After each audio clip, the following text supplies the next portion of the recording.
What's going on, everybody? Happy Tuesday. I've got some faces on stream. There they go. They're starting to show up.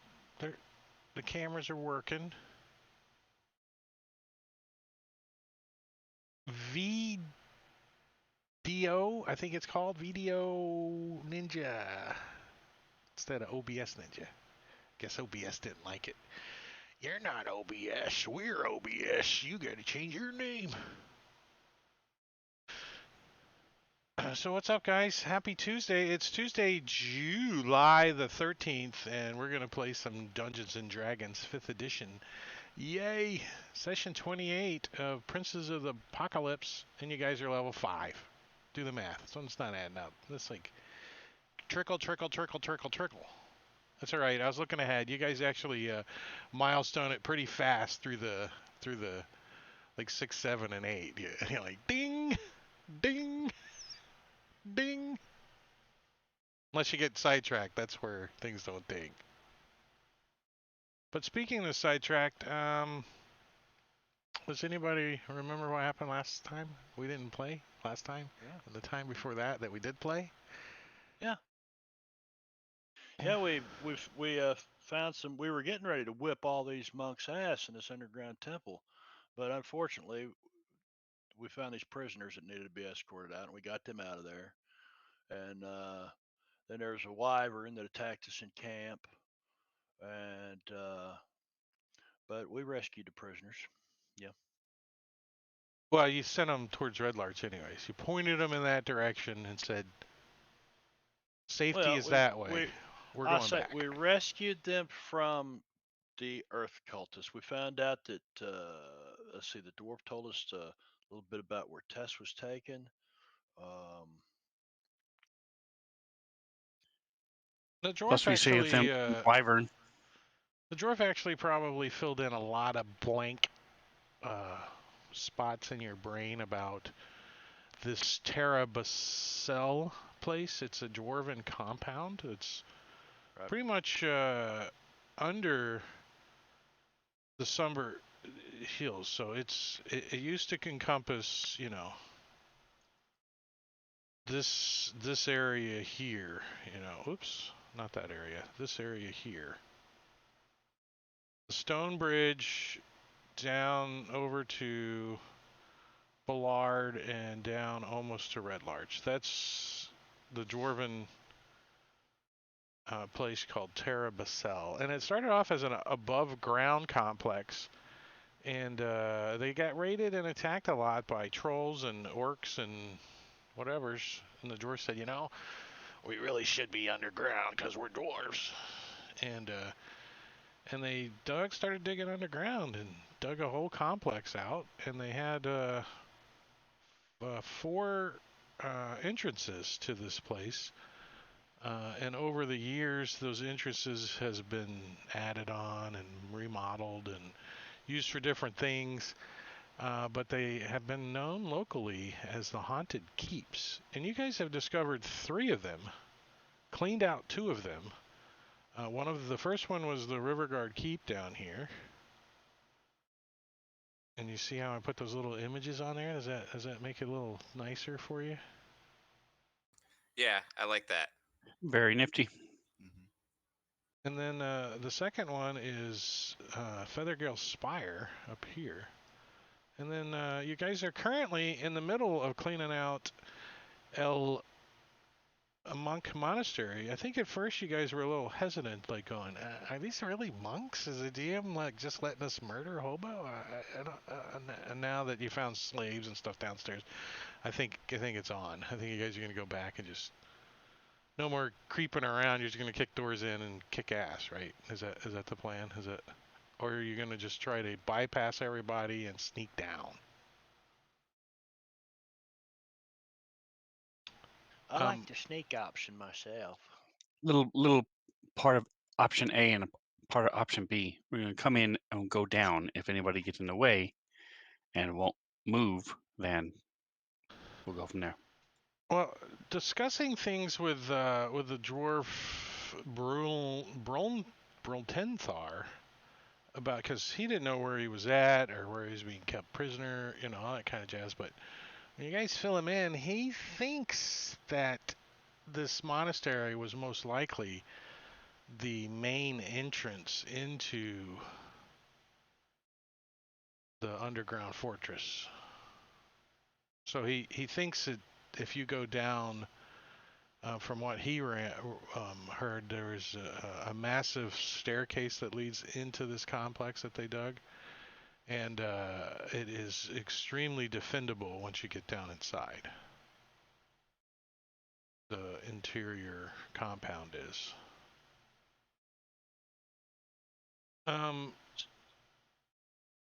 So we can either monkey around upstairs or we can try to slip back down the way we came out. Is that what you're saying, Slay? No, the way I see it, having heard what the dwarf just said, we basically have 2 options. One, we go back in the way we came and then work our way down, but that might be a very highly defended area if we go that direction. But the pro to that would be it's closest to where we know Tess was. Our other option would be to go back to the other keep and go into the city that way using the river. Now, as a DM point of idea, Tess could be anywhere within that red circle underneath. So just because you're going in the front door doesn't necessarily mean that's where Tess is at. Right, but this is the only place we've heard she's been seen. This is the closest we've come to her. Is what I was Right, saying. but she was taking down below, meaning down into Terra Basel itself, the main keep, the main underground dwarven fortress. That was. So the underground fortress is that whole red area? Yes. Yeah, there's a big old city underground there, mines and all kinds of stuff. Pinch would point out that we are near the closest entry, thus the closest way to get there. We're already there. And Pinch would also point out that there's probably other treasures and stuff upstairs if we decided to go that way. Just saying, but Tess is important. So you guys have discovered underneath Riverguard Keep, there was some tunnels and then the remnants, the outskirts of an old city that you guys did not explore. You didn't really know at the time when you were in Feathergile Spire if there was some way down below. You guys didn't really look. I mean, if there was a hidden door or something, you didn't specifically look for that. But actually, it was under, under the Riverguard Keep. You found, the boats and the really guarded staircase for the Knoll undead. And there's a way down here, so and you haven't found the other above ground entrance either yet. And the Harper's discussed with Rufiel, and he also discussed it that they want you guys to find out if those indeed 4 haunted keeps were being occupied by these cultists, and then clean them out if you can, and then work your way in. Do we know anything about the 4th one? Does the dwarf know anything about the 4th one?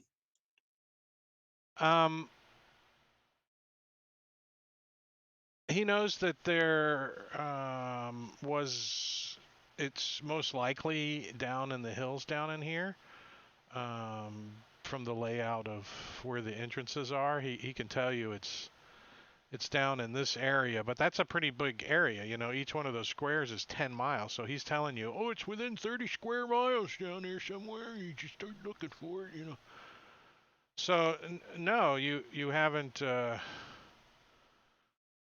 don't know the exact location of it. So Only we had a hippogriff. Yeah, something to fly around, or something. Couple of birds.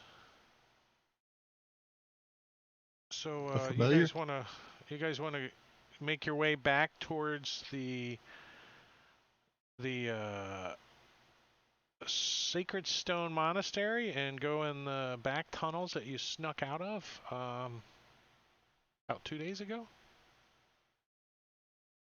Everybody's got fully healed, long rested. Works for me. So you guys going Unless through we want to try to find this other place. I say we go in here. But it's up to the brothers. Yeah, Lumina wants to get in there, as quick as possible and start looking. I don't want to waste time traveling to, another keep and going in that way. So I say let's go back in the way we came. Yeah, Matakuri is like floating pretzels around. His real life has taken a turn for something's burning, honey. What's that electrical smell? So they're on the hunt for something in his office that's on fire. So if he shuts down his computer, we could assume it's that. If he doesn't come back, then it wasn't. It was the house. We don't know. But they're hunting for electrical something. And since, if you look under my desk, that's a fire hazard waiting to happen right there. I tell you that right now. It's like the Jupiter Fire Marshal will be there tomorrow, Drake. Right? It's like the what's the Christmas Story? The leg lamp, and he plugs it in, and sparks fly, and he goes catches on fire, and he's like, and he just blows it out. He won it. Yep. That's something like my dad would do. Oh, let's catch the lawnmower on fire in the garage, and then calmly drag it out front, and then hose it off. Like calmly. I'm running around like, the house is on fire. Back door? I found it. What was it? It was my server's power supply. Oh, Ooh. That sounds bad. Yeah. So I've got to order a new one. My So home. So can you get on the table and all that? Yeah, it's not my main computer. It's just what I use. Your server, No. yeah, where all your other stuff is stored. All his Everything. files. All the important data. Well, at least it's a power supply and not the whole hard drive. Well, it would have to be one of 14 hard drives, but those are all backed up. Can't back up the power supply. He's the cat lady hoarder of digital data. It's He not that doesn't- much. 30 terabytes. It is. There's dead cats 30 hiding in your digital What? data. I don't think I produced 30 terabytes of data in my lifetime. What do you got going on over there? I haven't yet. He owns never- Pornhub. Didn't you know that? I was just gonna say it's all that porn he's backing up. Imagine all the support emails I'm going to get tomorrow asking for refunds on their accounts. Look at Engorgio. I haven't seen him around. It feels like in a long time, but that's probably because like I haven't really been streaming or playing. We've been having cancellations and people not able. It's summertime. Yeah, I it's don't know. summertime. It's summertime. Matter So of fact, I'm going to see him on Saturday. I'm going to go bug Engorgio, and I'm going to catch his crappie, and then I'm going to put him in a frying pan and eat him. So for like 1,000 chat points, I could give you 2 sacks of poopy to take with you. I'm just saying. Benno actually said, Can I "Are buy- you going to take some shit with you and throw it?" I said, "Actually, I'm going to take a big package of BBs first and toss it on the floor when he opens the door, and then he'll fail his deck save, and then I'll hit him with shit." Do ball bearings instead of the BBs. They're much slipperier. BBs get stuck in little cracks and crap. So Matakiri, they were talking about the characters sneaking in back in the back door. Just so you, I think we lost him. And he votes yes. All right, cool. So let's take a look back here. So you guys have to travel through these tunnels again to get back in there for over 1/4 of a mile.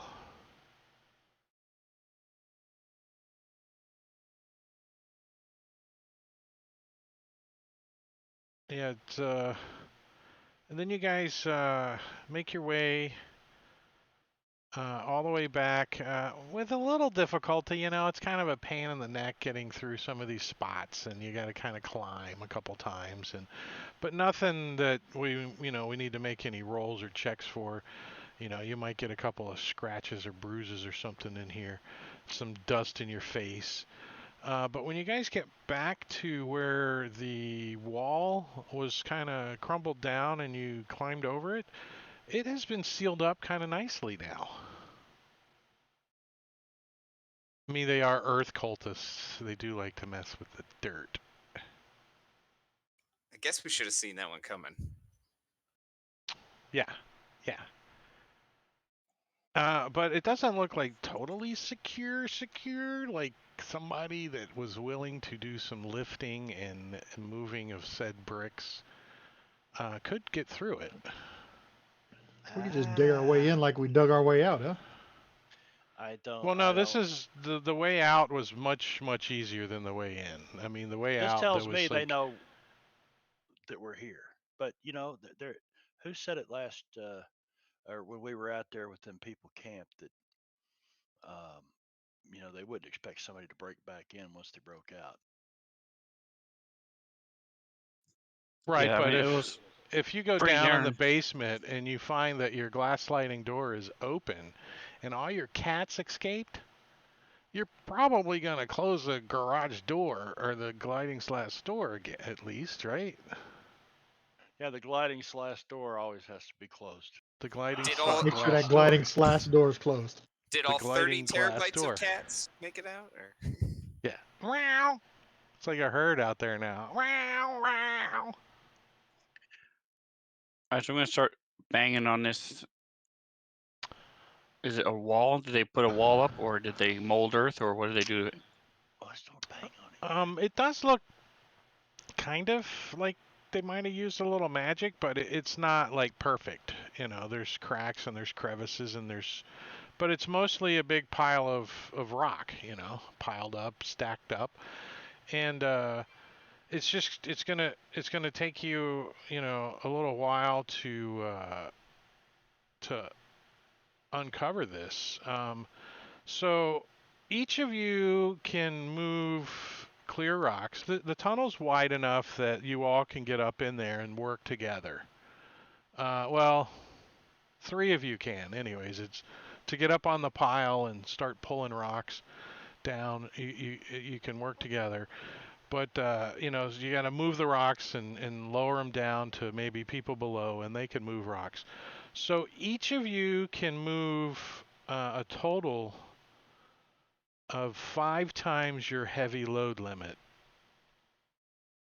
in a minute. So That's 1,000 pounds. it's a In your 1,000 pounds, right? You lift, push, drag. This is more than that. Well, we're talking, clearing the rocks. So getting the rocks out of the way. You can do 5 times your heavy load limit in a minute. And the amount of loose stone that fills a 5 by 5 foot area weighs a ton. So a 5 by 5 foot area of stone weighs a ton. So you guys can move, but you got to clear kind of the top row or it's going to cave in. You don't want it to cave in on you. So you kind of got to do it strategically. So on the character sheet, it says maximum or it says lift, push, drag. So which one are you talking about? The maximum? Your heavy load limit. Your That doesn't exist on our character Lift, sheet. That's push, what I'm saying. drag. Yeah, that's your That's your heavy lift, load push, limit, drag. I think. Yeah. I'm getting to So a that'd character be sheet. 1,200 pounds for pinch. That seems like a lot. Because if we have, I think it's maximum. Because No. if you have more than Yeah, that, then your heavy load limit is your maximum maximum. Okay. weight. So Yeah. 5 times maximum. Okay. Yeah. So I just got Janglings open. Janglings usually would be like 600. what 600.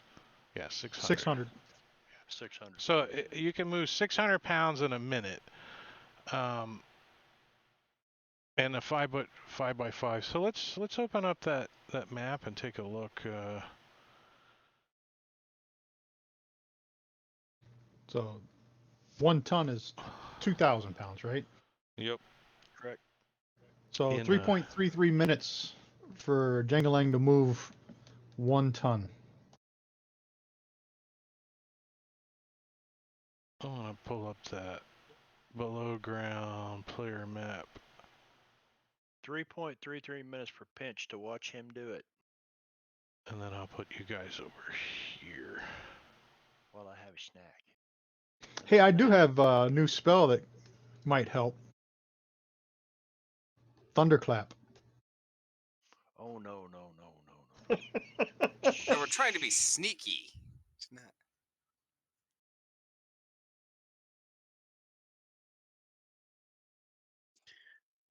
Don't you? I thought, brother, you had like mold earth or something. No, I don't.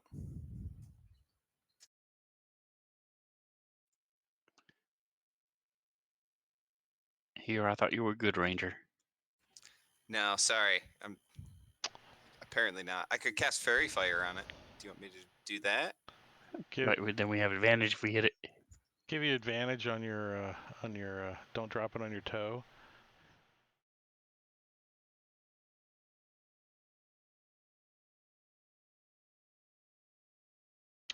So how does it look on the map? 10 feet. So it looks like you guys probably need to do 10 feet, whichever, 10 feet, straight through, concrete a 5x5, you know, so you can get through. It's going to take you 2 minutes to do it, and now we need to check one other thing. Does anyone have any, like, a pick, a crowbar, a shovel? I've got a Anything? crowbar. Well, Pinch can do twice as much with a crowbar. Pinch hands his crowbar to Soleil. I don't think so. There, you can get over there and help. Thank you very much. But you're so much bigger, you can move so much more. Yeah, twice as much as what you can move is not as much as he can move. But adding one more tool in there doesn't really speed things. Somebody could do the math if they want to, but less than 2 minutes, we're going to say it takes you guys to Just think clear how it much out. easier it'll be for you with that tool. Yeah, speaking of tools. So you guys make a hole. There's a hole in the dungeon. Let's check everyone's light sources. Pinch, what do you got? I just turned on, but when I got on the map and couldn't see anything, I turned the reser on. So I can see basically the 5-foot spaces around me. And then Rufiel. Looks like maybe dark vision.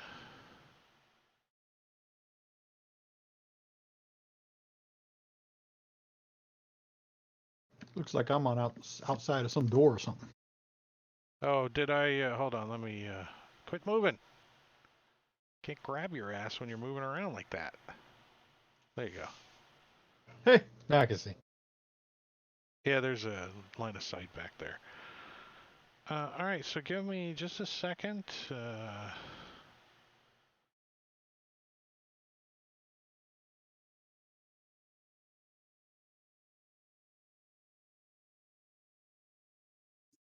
We'll take a quick break as sit down and drink some water. Hey, Pinch, why don't you just check a little bit and make sure there's not anybody waiting for us down the hall here. Yeah, sure. I'm gonna clean up a little bit, scrape the dirt I off think myself. it's too late for that. No, sorry. It is actually not too late yet. I just put an encounter in the combat tracker, but it's not too late yet. Okay, so Pinch. Because what you guys do First of all, matters. yeah, go ahead. I'm gonna give a stealth roll in the tower, and then begin moving this direction. So you guys Shading. just I want to dug shield through 10 feet of stone, grunting and moving. Climb down the hill, brush yourself off, and then Pinch is going to stealth down the hallway. Yeah. Sounds like a plan. Right, while the rest of us are drinking, I'm cleaning myself off. All right, Pinch, where you moving to? You just got your little dagger light out? Yeah, I got my dagger light out, and then I realized that I can't really scout nothing like that. Oh, Rufael has dark vision, doesn't he? Can he cast dark vision? I don't know. He has before, I thought. I'm looking on a sheet. No, your dad cast dark vision. Yeah. No, he Rufael. doesn't. He doesn't have dark vision. So, at this point, Pinch. He could figured Sacred we've got- Flame, but that only lasts a second, the light from that. Why don't you relax there and I'll go take a look then. Yeah. So Pinch kind of slips back in here. Good job with that crowbar. Fuck.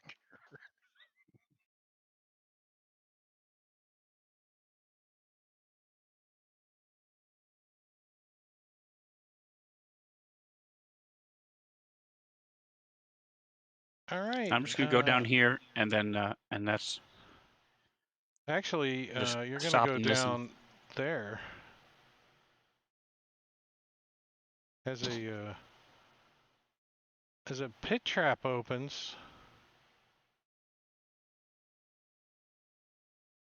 Let's see, where's the stupid thing is. Here it is. Right, good hold job, on. Soleil. You found the way down. I have a thing. I don't know if I had to do anything for it. Advantage on deck saves. There you go. All right. Danger sense, nice.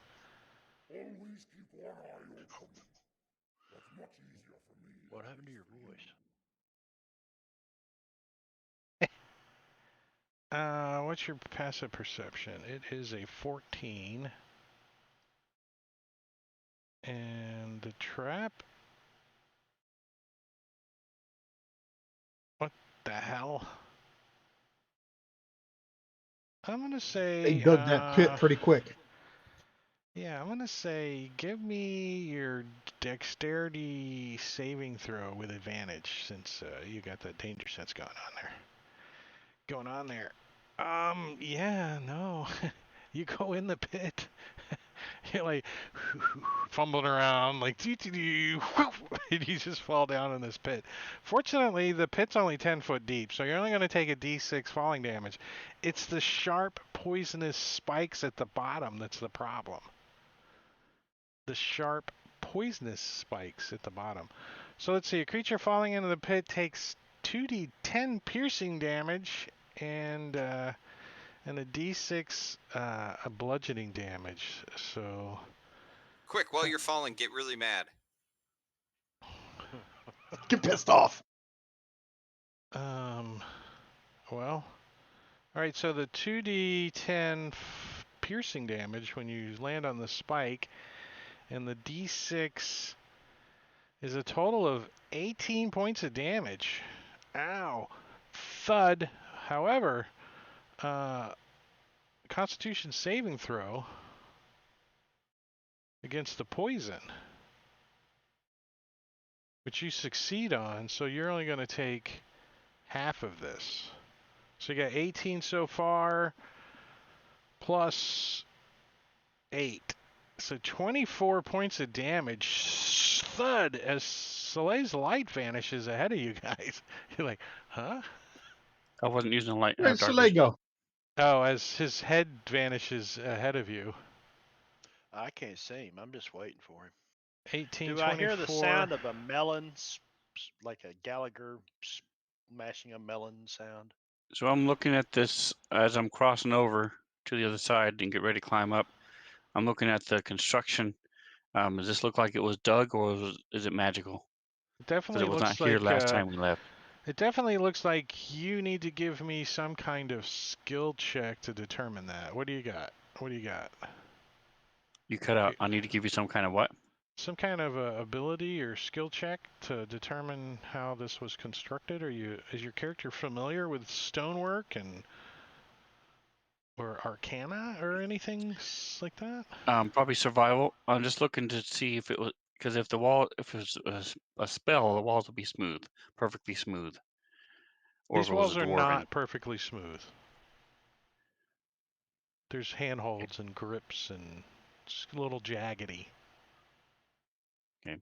Mark. Because we've only been gone for a day, so they did damn good work in one day. All right, so I'm going to climb up out of it. And when Soleil like disappears, and I hear the thud, Lumina would run up to the edge of the pit, concerned about his brother, and try to offer him some help if he can. All right, I've unlocked the tokens, but before you guys can react too much, you hear some voices, and we got one of these.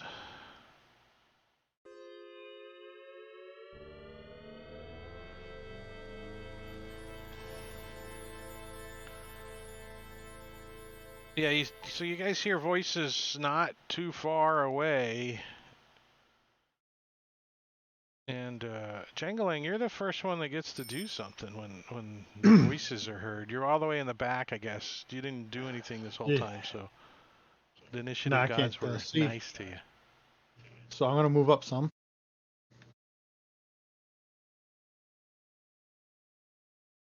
I still can't see anything. Let me lock the tokens now. I moved that last 5 feet there, and I still can't see anything. So You can see down in the Jangling's pit going. now. You Yeah, can I can see Soleil. You can Soleil like pulls himself off of one of these spears in the bottom. You can see the So how am green I? I'm ichor, 5. and then he stands up and he moves over and he just starts climbing up. He doesn't have any words of wisdom down in this pit, other than So since I couldn't see anything, I'm gonna back up, and that would be a move and a dash then. That was more than 30 feet. So that's fair. Well, what the hell? Pinch just sees Jangling run by and run back by and disappear in the darkness, and he's like, "Hell with this shit." And I hear voices and I can't see anything. So as an action, I'm pulling out the drift globe, and so I will turn the effects off, and I'm gonna bonus action hide right here behind this wall before So this opening. you're like holding the drift globe and you're gonna hide. Never mind. That doesn't make any sense. No, I will. Yeah, that's about all I'm gonna do. So I'll switch out my light sources here.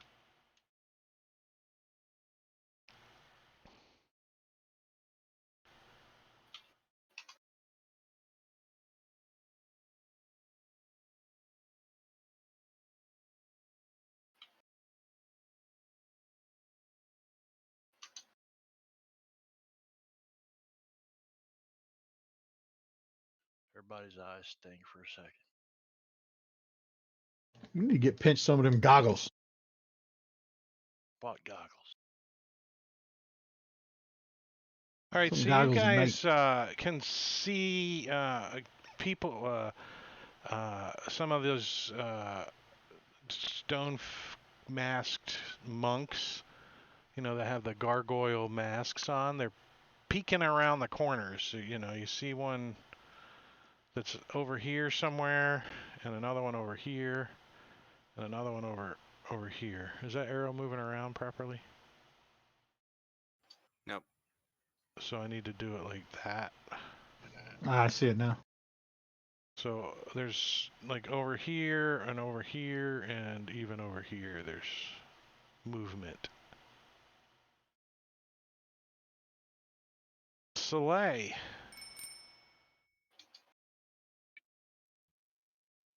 All right, so I don't make eye contact with my brother, but he's not saying anything, so I'm going to climb up. The DC's a 10. Can you even fail that?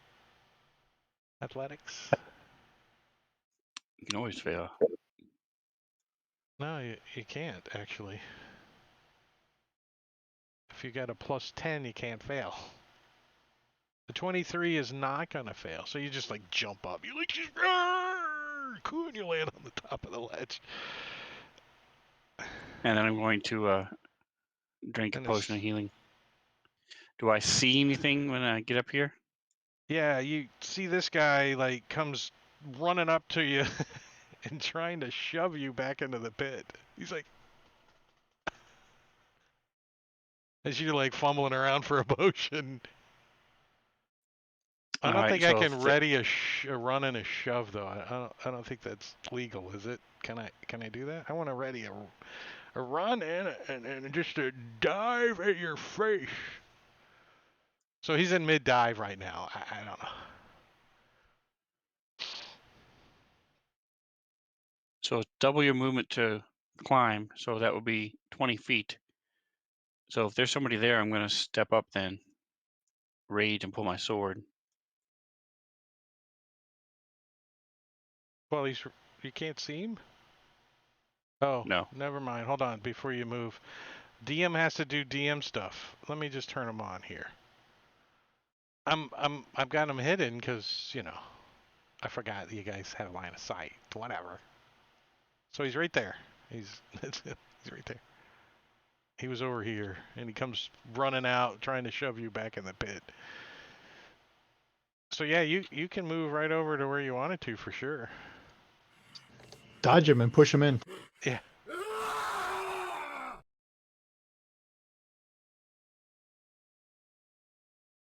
First he's gonna get mad, then he's gonna get even.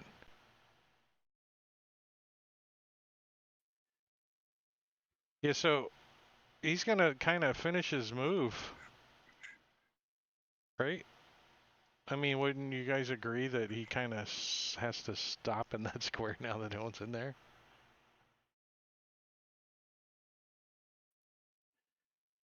All right, and then I'm going to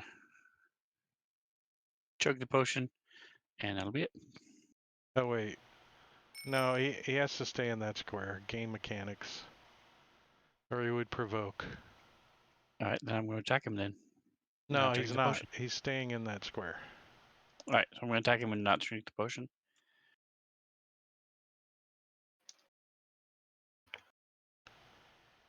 Either way, he's getting attacked. Kind of tumbles past your swing, and then tries to slide under the other one, but you kind of just skim your great sword across the top of his thighs, like flaying some flesh off his skin. Because all he has is some Saudi pajamas on. All right, and so then as I start stepping forward, get mad at the stupid pit, and now this guy's here.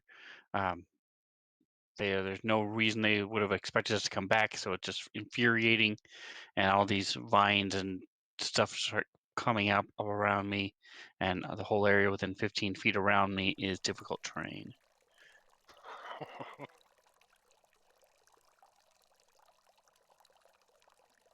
And somebody's peeing. The guy in the sodden pajamas.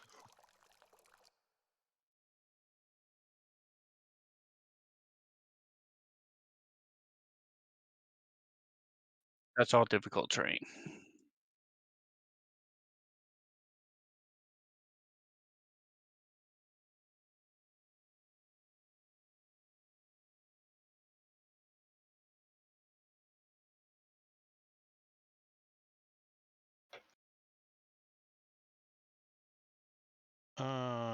I was going to throw a quick little image on there, but I decided against it.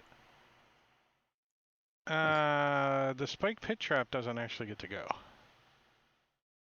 Lumina. All right. I see. I can see one guy. So Lumina is going to move to get a better angle on the shot, and then take a shot at him.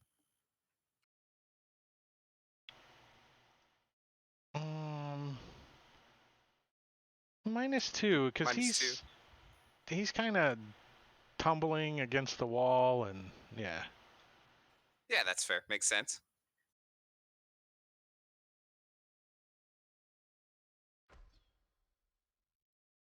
That's a hit. As you slice open his shoulder, he's like, ow! Not a lot of Stands up. damage, but I'm going to use my swarm and try to move him 10 feet. Well, it's up to 15, but basically put him directly over the pit. I just try to you call the crows to he fails. So all these birds are pecking at him. He's like and he goes running off into the. Well, he gets to make a dexterity saving throw. I'm gonna actually give him disadvantage at this since he's being attacked by birds. Dexterity. Oh, he's pretty good. These guys are monks, right?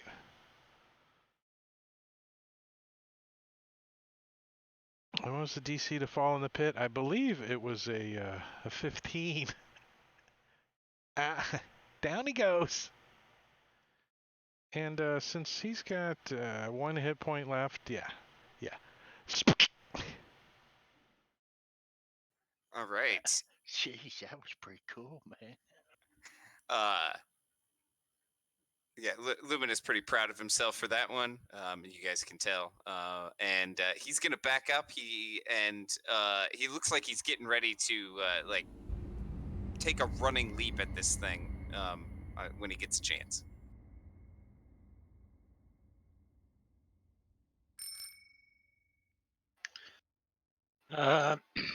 Rufio is going to stay back and wait for the marshal folk to clear the road ahead.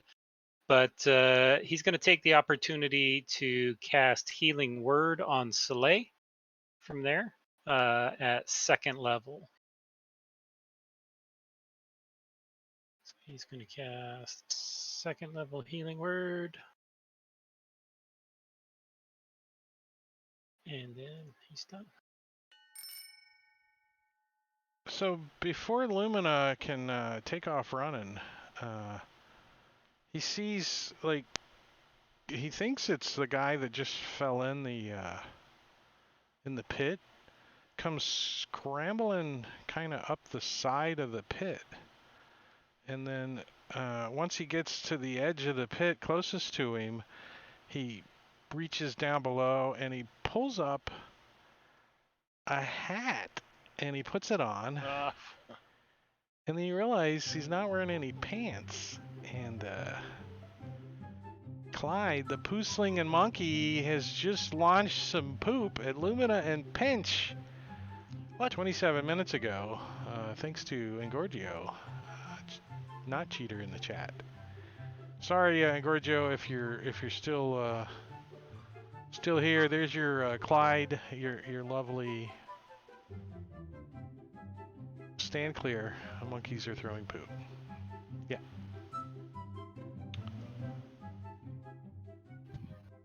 All right. So go ahead, Lumina. All right.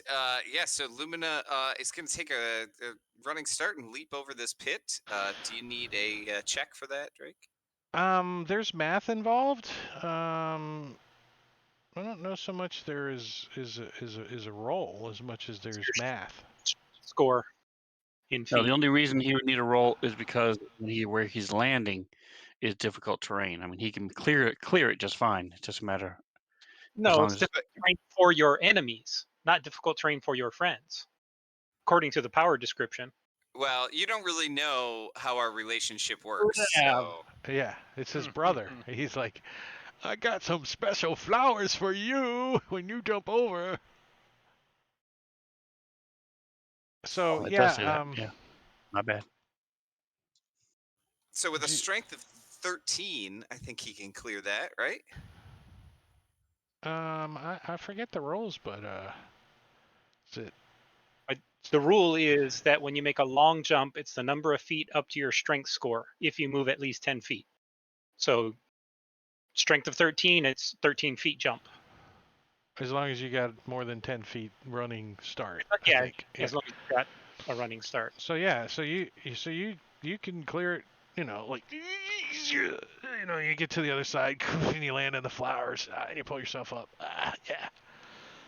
You got a tulip stuck in your face. Yeah, that's he'll just leave that there. Kind of likes it. Stick it behind your ear, kind of like your prom date. Do I see any more of those cultists now that I'm on the other side? There's one out here somewhere in the hallway. They're peeking around. I'll signal that there's one around the corner. All right, I'll take. I've got a little bit of move left, so I will step out and see if I can see one. It's double. So how much is a little bit? Like he said, it's only for. Oh enemies. yeah, that's true. So you step on some flowers and kill them. You feel bad. Yeah, but not that bad. I can see just the edge of that guy. So. He's not looking at you either. He's like pretending like he's hiding. It's probably one of those things where like just his foot is sticking out. So Lumina will go ahead and take a shot at just like the edge of this guy. Like the -5 edge of him. Like I'm gonna get you Yeah. in your little stinking kneecap that's sticking out right there. Oh yeah, exactly. Oh, I'm going up against Black Widow. I'm still gonna lose. That's a hit. You got him right in his. He's furious. He's like, that hurt really bad. Since And he's got then a furious lisp. and then I want to take a second shot at him. So as part of that shot, I'm going to try to have my swarm move him right out into the middle of the hallway. Nice. He fails. Like, I'm gonna even put him between squares. It was so good. It was so good. Because you said in the middle of the hallway. All right, and then here comes the second shot. And and you hit him like he's like, ah, you get a crow and him. Flap. He's like, oh. And then with my last 5 feet of movement, I will step back behind my much tougher brother.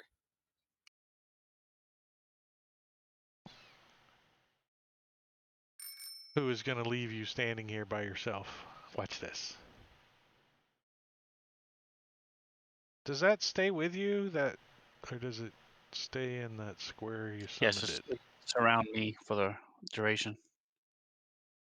Till the rage ends. It finds temporary grow around you. We need to get you a little daisy token. It's got little Ring of daisies. bees and flowers buzzing, and you. All right, so he's going to lean. I'm gonna lean my sword against the wall and grab my bow. Shoot, let them come to me.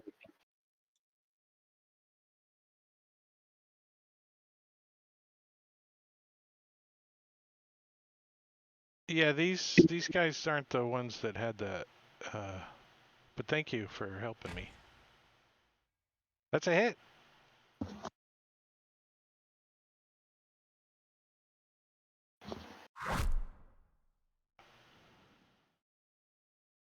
All right, and he's still up. I'm gonna shoot him again.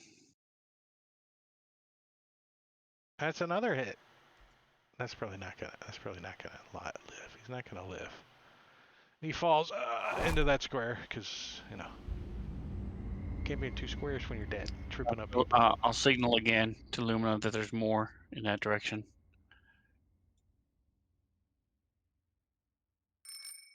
Rufiel.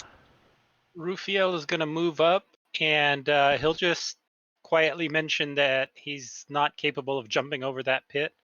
So he'll need some assistance. But he's going to Healing Word Soleil again, this time with a level 1.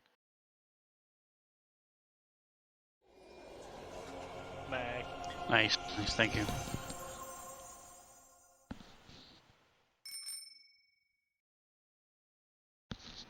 Why does it seem like Lumina's getting extra attention?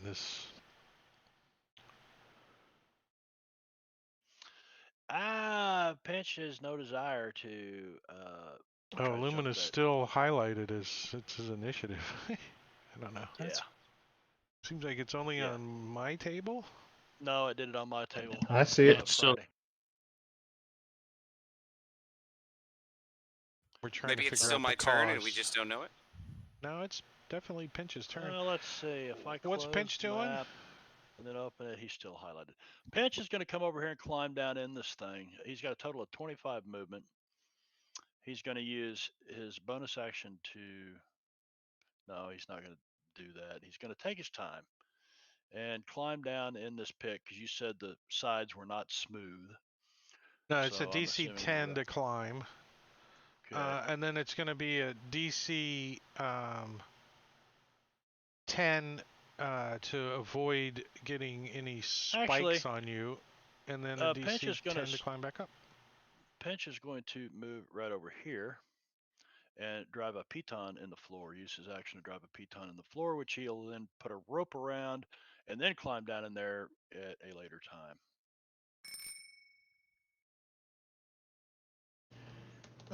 Yeah, Jangalang's gonna move forward a little bit and realize he can't jump over it either, and say that's a good idea, Pinch. And then he's going to bonus action healing word for Soleil Soleil's getting lots of love. since I have it. Lots Awesome, of awesome love. guy.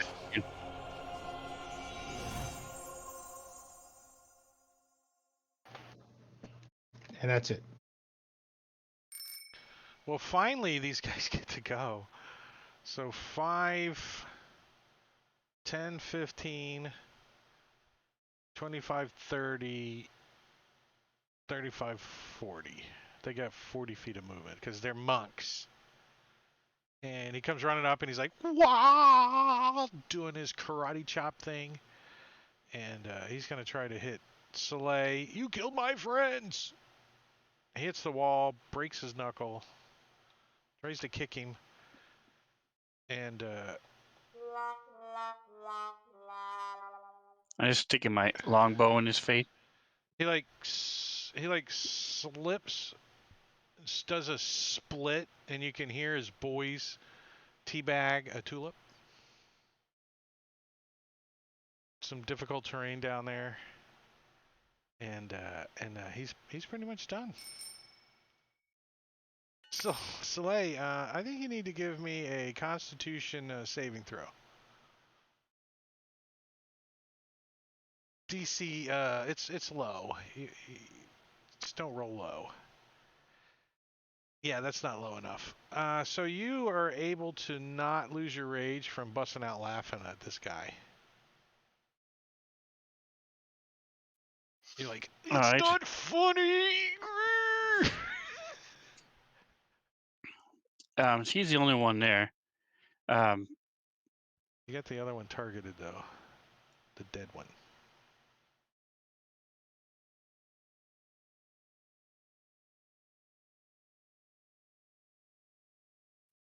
So I'm actually just going to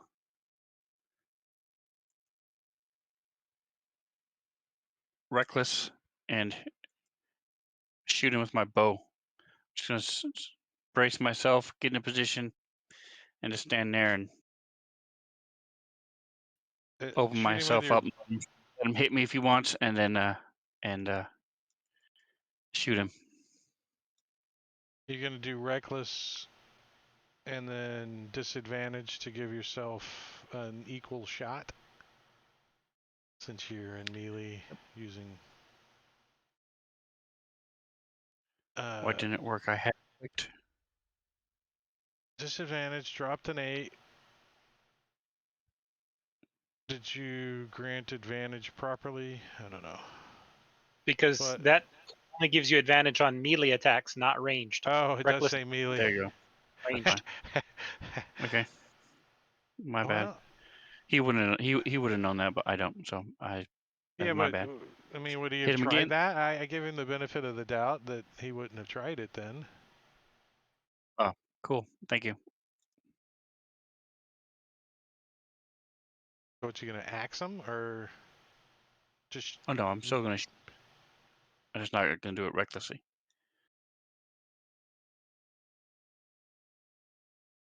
Is it hit?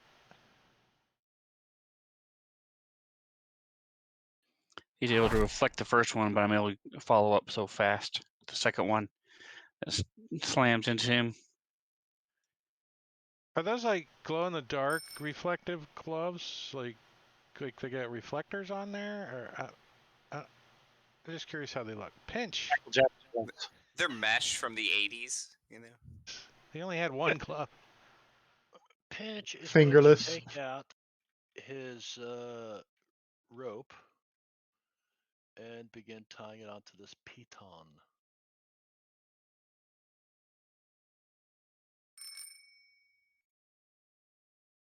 This pit trap does not get to go. Reflective gloves does though.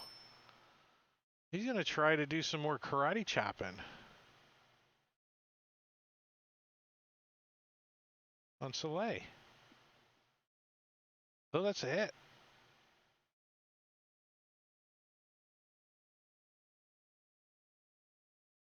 He's like, "You are tough. You should become a sacred monk." Yeah, we tried. They wouldn't let us. And then he kicks him in the shin for 1 point, 2 points. 2 points of damage. Jangalang, you're like, no, it's around the tree and back through the hall. Yeah, Jangling's gonna yell out some insulting words at this guy that I can see. Oh, you're like, oh look, I can see you now. Your mother is a beautiful woman. And he's gonna totally ignore me. And then that'll be the end of Jangling's turn.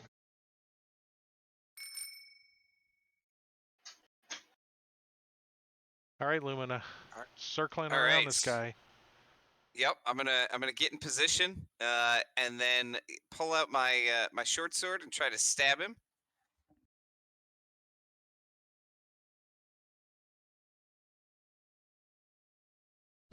But I didn't have him targeted. But that is probably a miss anyway. Yeah, an 11 is a miss. All right. But I have 2 attacks now, so I will try it again. He's like, you're gonna have to do better than last time. Ouch. You mean like that? And I Oh, stab wait, him. hold on. Wait 1 second before you roll damage. He's got like a parry or something. Let me see. Okay. Isn't that for like reflect arrows? Yeah. Is that what monks No, usually do? he adds a 2 to his AC against one melee or ranged weapon attack that would hit it. To do so, the monk must see the attacker. So that would have given him a 16, which you still hit. So you're like, yeah!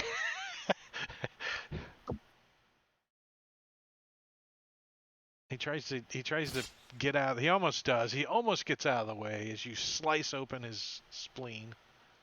All right, and that doesn't kill him, so I'm gonna try to have my swarm move this guy all the way over to the pit because I can move him 15 feet.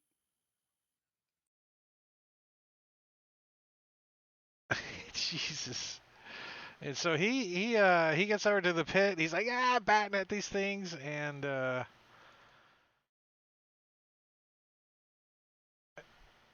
Dex check. Dex save, right? That's what we're doing. Ah ha ha. Or was it a check? Oh, we're doing be a Dex. save to It was a save, yeah. It was a save. So he gets to the edge, but he doesn't go in. He's like, whoa, whoa.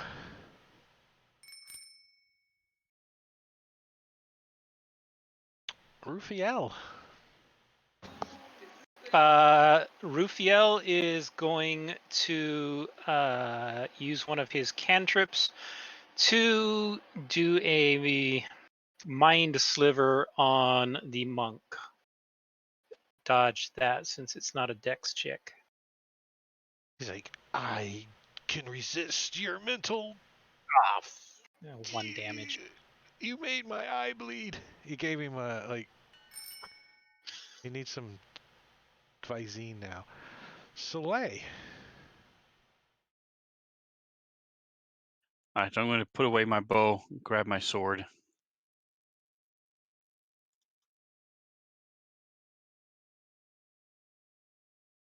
And what do I see when I get there?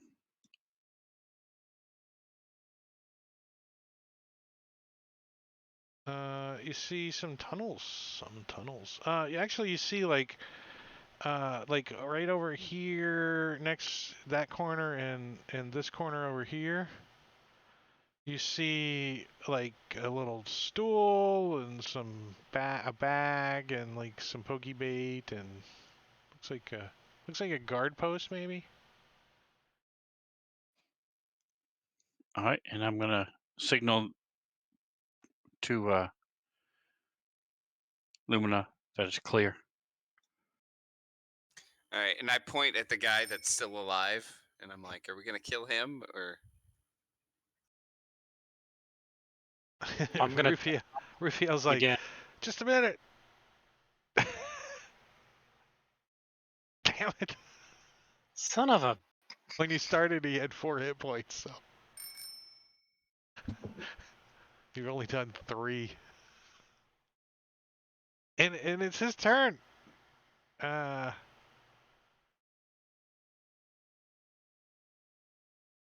He's gonna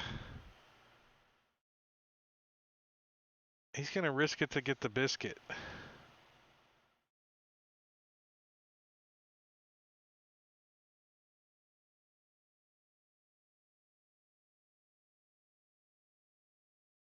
He's gonna take the dash action and try to get there. Wow.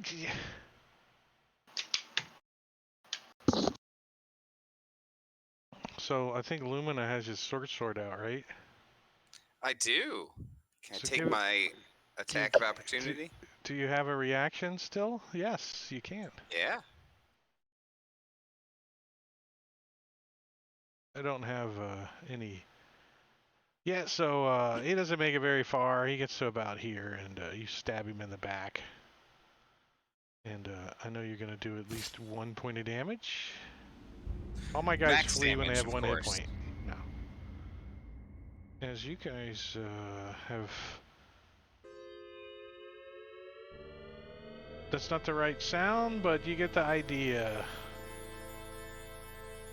You guys are out of combat. For now. And he would have been dead earlier if I remembered that my cantrips get stronger at level 5. Yeah, you have to. They don't automatically. You have to add another die. You have to do it. Only you can prevent forest fires. Remove dead NPCs and unlock your tokens because that's it. That was an immediate threat to you guys. Are there any 10-foot boards over there you can use? No, but you guys with the rope. I don't know how are you getting the rope back? Are you just gonna lose 15 feet of it and cut it, or are you just gonna Yeah. leave it there? Yeah, I'll I'll jump lose across. 15 feet of it. I'll just jump across. Once everybody's over here, I'll run, jump across, undo it. Ha, ha, ha, ha, ha, ha. That way he gets his python back as well. Oh. Well, then that's jump to be back across. determined if you get the python back or not. Those are like arrows. There's a 50% chance you banged it into the rock too hard. You can't get it out. Bent it Dulled. Yeah. like a tent stake. So I think the DM's saying that we eventually make our way over here. Yeah. I'll make it easy on you guys to move across the pit. I'll turn it off for you. That way you're not And scared. I think I get to keep All a right, rope. there. Yes? No? Yes. You got your rope. Cool. You guys can take about a minute break doing your little, getting your rope, jumping back and forth, checking these guys. You know they don't have any loots on them. They got robes and stone masks.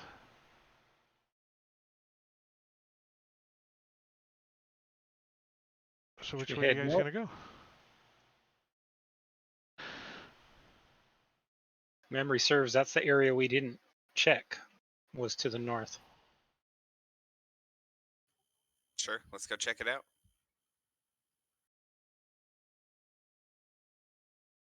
Should we take the robes and stone masks to wear them? I don't think they have any kids. So what are we gonna do about Pinch? Well, Pinch can ride on Jangling's shoulders.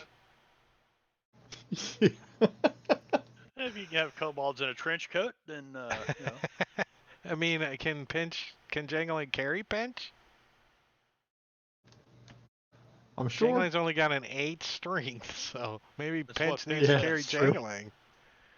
That's all No, Pinch Pinch has. only got an 8 strength. I'm gonna put the two bodies in the Yay! pit before we leave and throw them bodies in the pit. The one that's not in there. Two bodies, got ya. Chuck them down in there. And you take their robes and masks, Jangling. You can mark Yeah, we those might as down well. if you want. Yeah, I don't have a parcel or anything for him, so you can just make a quick little item on your sheet or something, a note. You know, It's like a gate and some stairs. Jangalang Slay's probably not aware of it, but halflings make some of the best cultists in the world, you know. So this How last, many did we get? 2? as soon as I can see this, I'm gonna check for traps as we go up. We only got 2 robes and masks, right? The third one was in the pit. You could have gotten it if you wanted it, you know. All right, I put 3. I mean, all you guys climbed through the pit. You could have taken it, you know. Yeah. Right, so these are very sturdy crisscross portcullis that you can tell is in the ground pretty far and up in the ceiling and pretty tightly attached to the walls. And there is a symbol carved right next to it, like right over here to the right on that little wall where Pinch is standing, of a triangle. And it's glowing. It's glowing. I'm a Teletubby? Huh. Try the keys we found. It's Simply not wonderful. there's no locking mechanism. It's just this triangular symbol on the wall. It's glowing. I'm gonna get Pinch's attention and tell him to listen to the door. The stone door over there. Mm-hmm.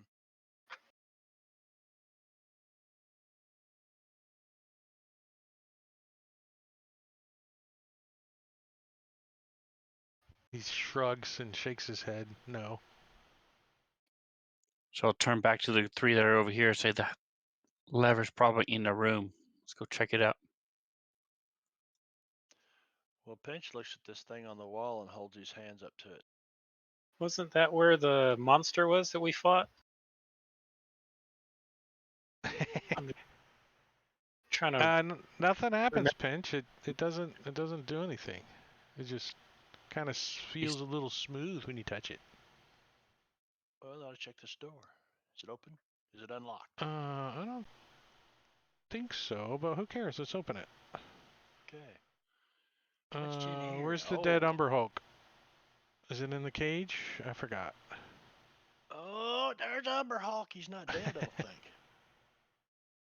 Yeah, we didn't kill him. Yeah, Pinch runs back and he's no, Quick, no, close no, the door. no. Close the door. Wasn't there a lever in his cage? No. No, the lever was upstairs. That opened the dropped the stairs and opened up his cage. So you guys hear, as soon as you close the door, like get close to the door, and the door shakes a little. Pinch is holding the doorknob. Oh, please don't open the door. I want to investigate this thing a little bit closer here and the whole portcullis and look it all over real good. You said none of these guys have any kind of symbols or pendants or amulets or brooches or anything, right? They all have like a stone mask, like a gargoyle-looking stone mask, and robes. Is that the guys you're talking about? When you say these guys? Yes. Yeah, the ones you chucked in the pit. No, they didn't have any. I mean, they might have had a cheap necklace or something, but nothing for RP purposes, anyways. Pinch, give me an investigation check. You're over there I did. checking this thing I out. Oh, you did, didn't you? Yeah, You think that this is a very sturdily built portcullis. Yes. portcullis, and that it is locked somehow. It's locked. Yeah, you can't quite tell with an investigation of a 9 how well it's locked, Right. though. You're like, you lift that with your 9 string, or your 8 Illuminate string. Black I think puzzles. it's locked. See if you can figure this out. Looking at the size and the shape of this thing, I mean, does it look like you should run your finger through it, trace it, or do you put your fingers on it? I mean, what's the size and the shape of this thing? Thank you. Well, the plate itself, the flat piece of stone that's looks like it might be part of the wall that was just flattened out, is about 8 by 8 or 9 by 9, and then there's just magically glowing on that flat stone a triangle. Doesn't feel like there's any groove or anything under it, the glowy thing,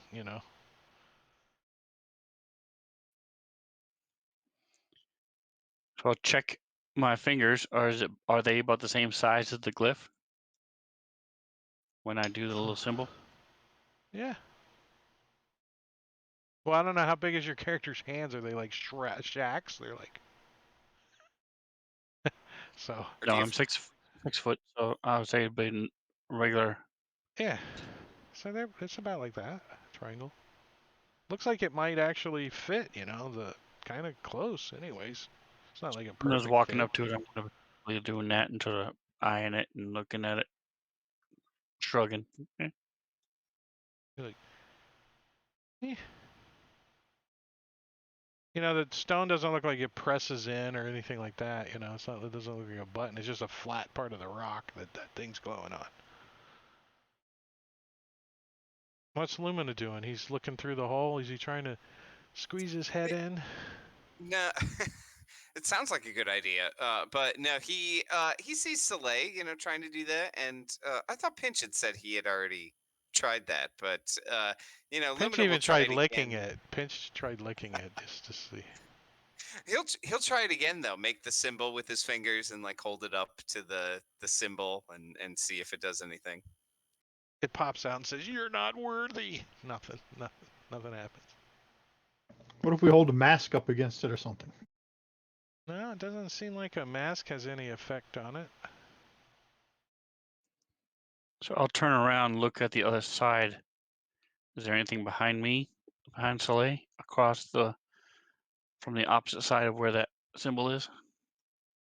Oh, you're gonna like expand your search around the area, like spread out and search. Everybody, here, I'll push it for you guys. Quick investigation check. Investigation. I mean, if all else fails, I do know knock.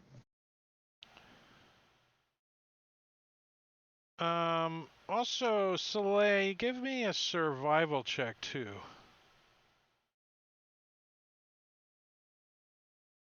So you guys check out the area, and it looks like that this portcullis opens from some kind of magical release, is what you guys can tell. You don't see any mechanism here that would allow it to open. You know what I mean? Maybe A the lever leader. or a button or nothing like that. You can't find any other, hidden crevice or anything like that. You do see that it does look kind of traveled. Like there's muddy footprints on the stairs when you look, and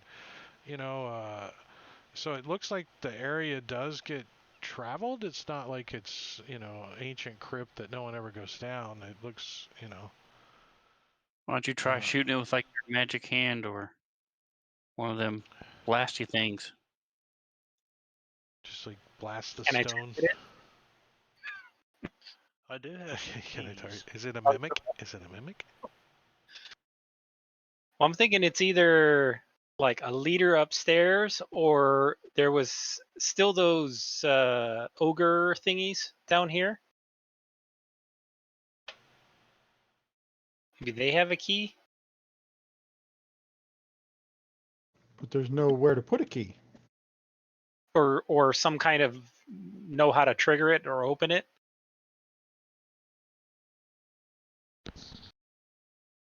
I think What do you guys think? I think we've missed somebody. We've missed somebody that's got the ability to open this door, and he's probably up above us somewhere. Yeah. We could wait here until somebody comes through and. Is anyone trained in Arcana? I doubt it. No. Half. Yeah, you guys.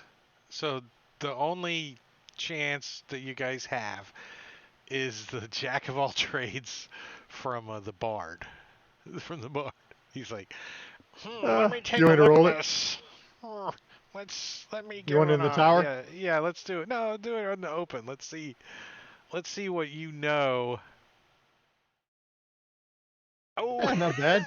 not bad. It was a 7 at first. I saw the 1, 7, 15. You're pretty positive that this is a a glyph of unlocking or something, if you want to describe it. So it requires, usually either a verbal or somatic component to open. Open sesame. Open sesame, please. Or a combination thereof. I could try dispel magic. Let's set off an alarm. Yeah, I'll go ahead and cast dispel magic on it. He's like, Yeah, well, draw 'em if right it's down here. magical, then. All right. So Give arcane lock. me. Let me take a look at this thing. I thought about knock, but you can hear that from 300 feet away. And it's got multiple locks to it.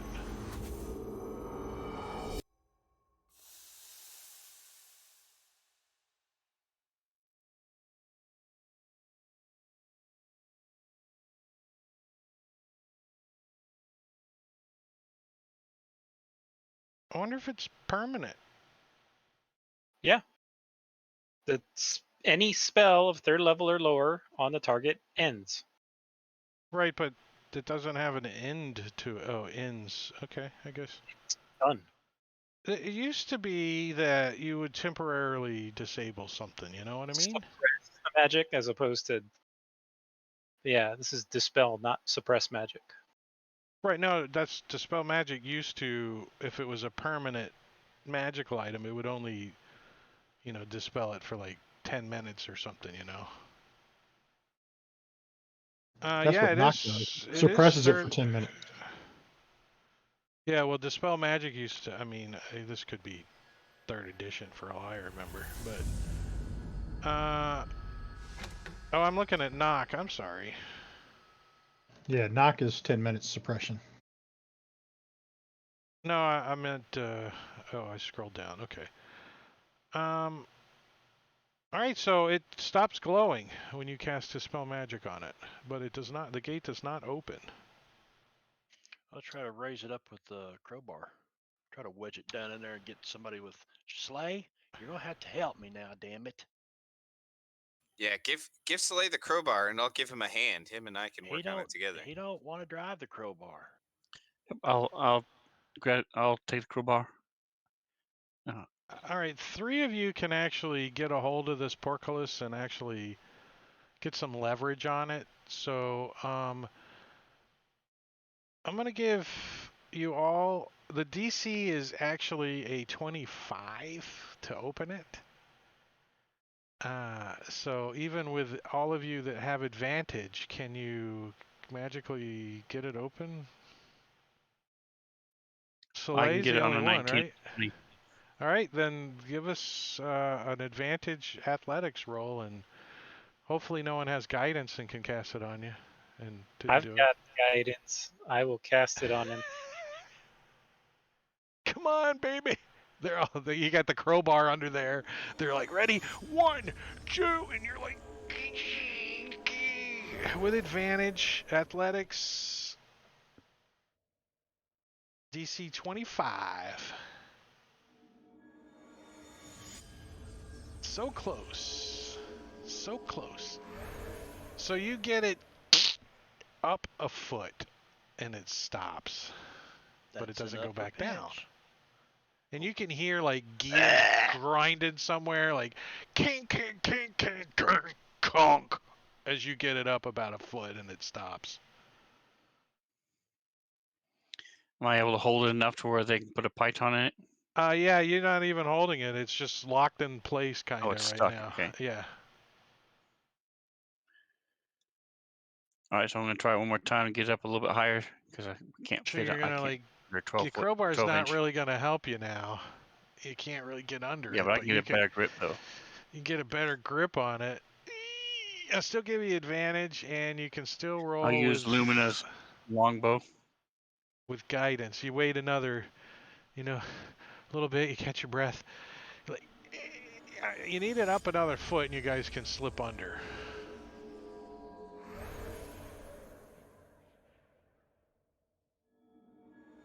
Nice. So you're like cool. In actuality, well, as soon as it gets going, it goes by itself, but you just kind of act like you're going. No, I'm kidding. All right, so let's break out the other map.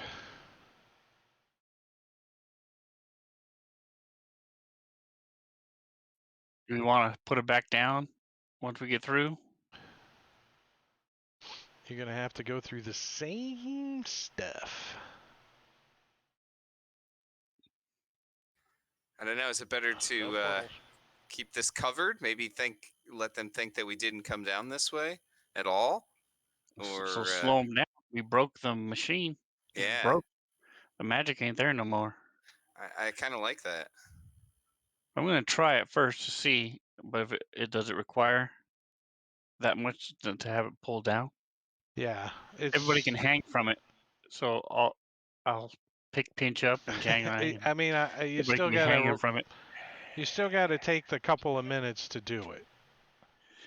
And aren't we also blocking off our retreat if we need to? No, we got there 4 other exits out of this city we're going into. Yeah, there are other. Really There know are. the direction of this one. You're pretty sure? No, there are other ways out of this massive, huge 200 square mile by 200 square mile complex underneath here somewhere. You're sure there's exits? But we only know of one. You only know of this one right now for sure. I think we should leave it open. And I pushed you guys a map. Raphael, what do you think? I mean, if something happens to Soleil, there's literally no chance we can get out of here. Just saying. Oh, I could face step through it, but nobody else could get through it. What's the creatures that drain strength? Ghosts? What is it? I'm looking for. Wraiths, right? Shadows. Which ones? Shadows. Shadows. Suddenly it gets dark. No, I'm kidding. Speaking of getting dark, Pinch says, should I douse the light? Slay, you go take a look or what? Well, speaking of getting dark, let's take our 10-minute break. Let's before we get into this. We're going to do a 10-minute break so we can go pee, drink, fill our stuffs, and so I'm going to set a timer for 21:39, which is just over 10 minutes, and I'm going to put some pretzel on and the slideshow. So we'll be back. Give us 10 minutes. You guys can go away, but you got to come back. 10 minutes.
This room stinks. Burnt Smells like- electronics smell. Well, at least it smells like I know what the burnt electronics are. It's not getting worse at this point, which is Right. good.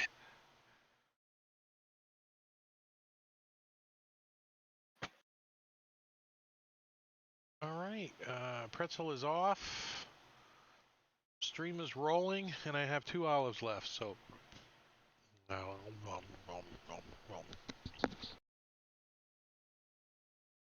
all right. So you guys, did you Do you close do the portcullis real or olives, leave or it do open? are you one of those freaks who eat the green olives? Green olives, big Spanish green olives. Should have known. Yummy. I don't like black olives that much. Not whole. I like them both. I like them on my pizza. And sometimes on my sub, but that's, I don't know, maybe in spaghetti sauce or something. But take it or leave them. Green olives are really good on a pizza if you can get it. I was just gonna say that when I was younger in high school, they had a pizza joint had green olives on their pizza. It's pretty good. Yeah, there was one when I was stationed in Germany. The Post pizza place would put green olives if you asked them. It was good. All right, so stairs that go down. Definitely dwarven made stairs. I mean, you know these stairs were described by the historian, the dwarf historian, as being ancient, meaning millennia ago, many millennia ago, that these drawers were built, and they still look they're in pretty good shape. There's only like a little rounded, smooth part in the middle of the stairs, and the rest of it seems pretty good, and they go down. You can see they go down. So, are you going to close the portcullis, or are you just going to leave it open? No, well, they hadn't come to a decision yet. So they wants to close it, and I say we move. one of them wanted to leave it open.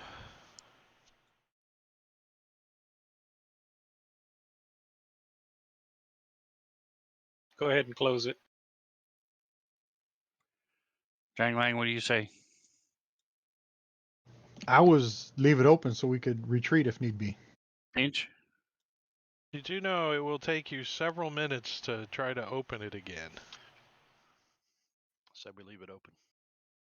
If we have to make a fast Alright, getaway, we're not going to want that closed. Alright, so we'll leave it open. Whatever. Just storm is stomping off. Whatever. I'm not taking up the rear, so they'll kill you first.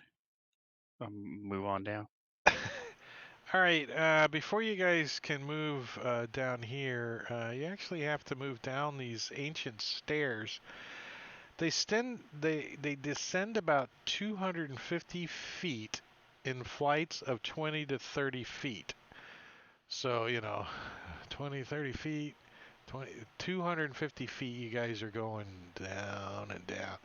Now, it's not like a staircase where you can see down either. These stairs have been carved through the solid stone all the way down. The ceiling's like 15 feet high. And finally, you start to smell different air, like, the warm temple air from above you kind of fades, and you smell a damper, a mustier smell, cooler coming towards you now as you start going down the stairs. Except Rufio, who smells burning electronics. Yeah. and you as you like come down the stairs, it gets to a landing, and then there's a tunnel that leads off into the darkness, and that's where you guys are.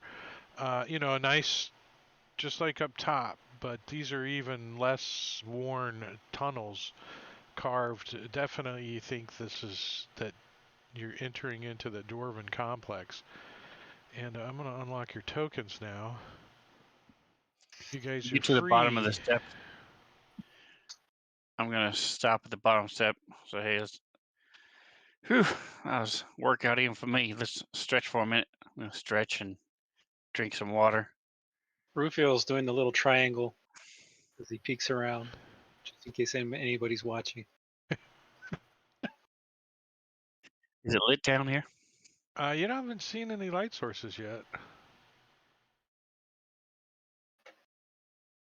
So Pinch was tumbling down the stairs. No light sources. He was holding on to the back of somebody's cloak as we went down.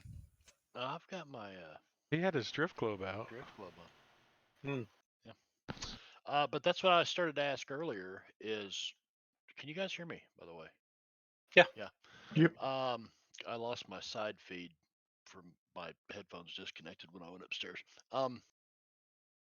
No, he said before we went on break, should I put this drift globe out and somebody creep forward and take a look?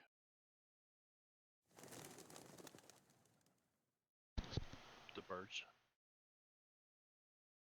Do what? Your tokens aren't locked, so.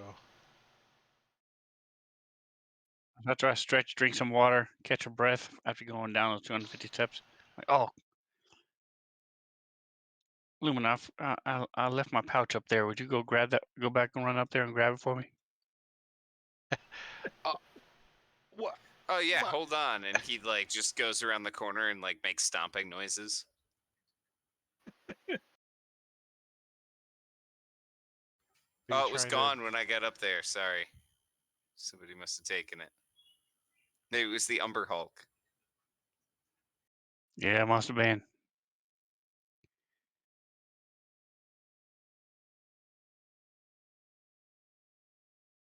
Ah. So you guys peek around the corner and you can see that this, about 20, 30 feet ahead of you, it opens up into like an open area you think might be a cavern or something up ahead. You can hear a little echoey. Your footsteps, reverberating off the stone floor. As you guys move up. So as I get to the edge here, I'm gonna look. See, do I still see any kind of tracks or dropped Give me a perception check. candy wrappers or anything? Candy wrappers. There's an empty empty Pepsi bottle over on the corner. Monk It's like a droppings. beer can. It's some asshole in a beer can. What the hell? Well, I had to drink this beer going down the stairs, and I didn't have no place to put the can, so I just threw it over there. Did somebody say beer? I thought I heard somebody say beer. Hold on one second.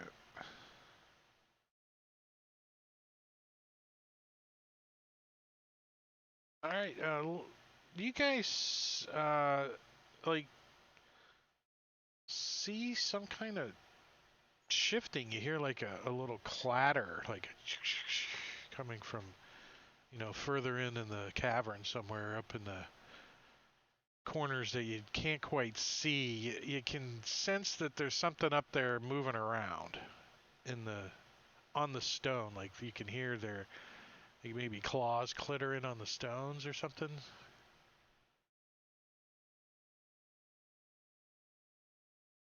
So I'll motion to Lumina. I hear something up there, and I'll switch out to my bow and slowly start walking across, looking up, and I'm still keeping an eye down as well. All right, so the passage leads down to this subterranean chasm, and you can see that this zigzaggedy, expanse, 10-foot wide, like stone bridge. It doesn't have any railings or anything on it, and there's the tunnel you guys come out of, and then there's another tunnel that you can barely make out on that side over there. Is where the other side goes, and back into the stone area. And the ceiling in here's like 100 feet up. The ceiling goes way up, and this is you've seen it in this area before, like chasms and stuff that have been cut through the stone, even when you were in the other part of the complex, over by the, where the sky people were, the flying people, the air elementalists were.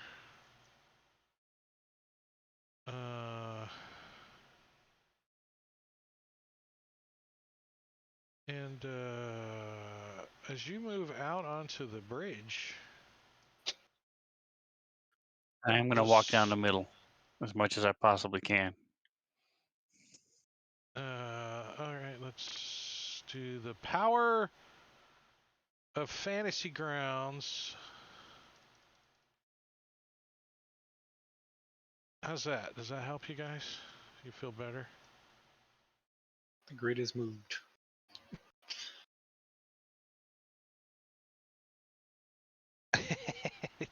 You bastards. Right.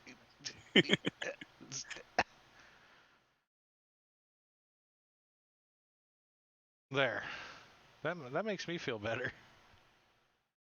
As a wizard appears right here and casts lightning bolt. Lightning bolt.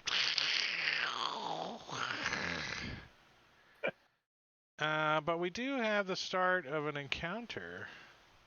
Still better than 20d6 fallen damage. As I have to, yes. Yeah, as you look, kind of peer down there, it does go way beyond your dark vision. The sound, it sounds deep. What am I doing? Oh, I'm requesting that. As we got some initiative.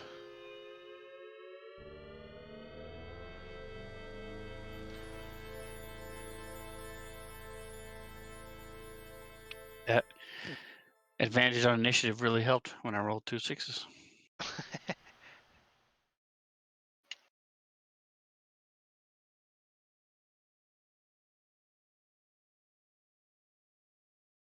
All right, so you guys are at 0 is the elevation that you guys are at. So let me set these guys' elevation.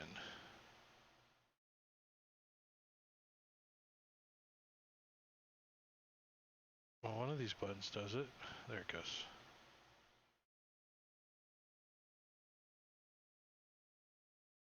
I'll turn them on in a second.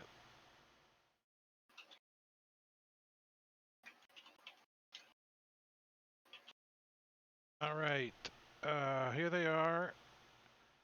They are gargoyles. Some of them are up on the ceiling. They're looking down at you, and one of them drops and spreads his wings and is flying down, and is at this one over here at 60 feet. He's kind of dropping towards you guys as you Is step Raphael in. still doing the triangle? I've been doing. Yeah, Raphael is doing a triangle on his head. It's like, does he want to do any other action? Like, He can't really, from where he's at, can't really do a whole lot with them. So no, he's going to take the dodge action.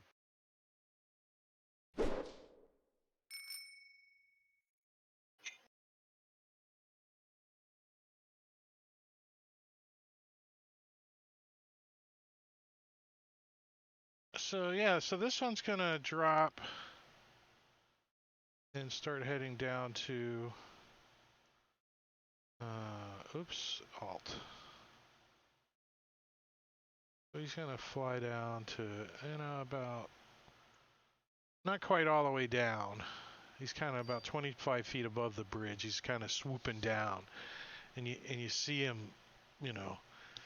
their red beady eyes are glowing in the darkness, looking out at you guys. Pretty big wingspan on these guys. Probably, I would say about a 12-foot wingspan. So, gargoyles. Lumina. All right, so this one has flown down and is kind of in Lumina's line of sight now. So he's going to throw a hunter's mark on it and then take a couple shots at it.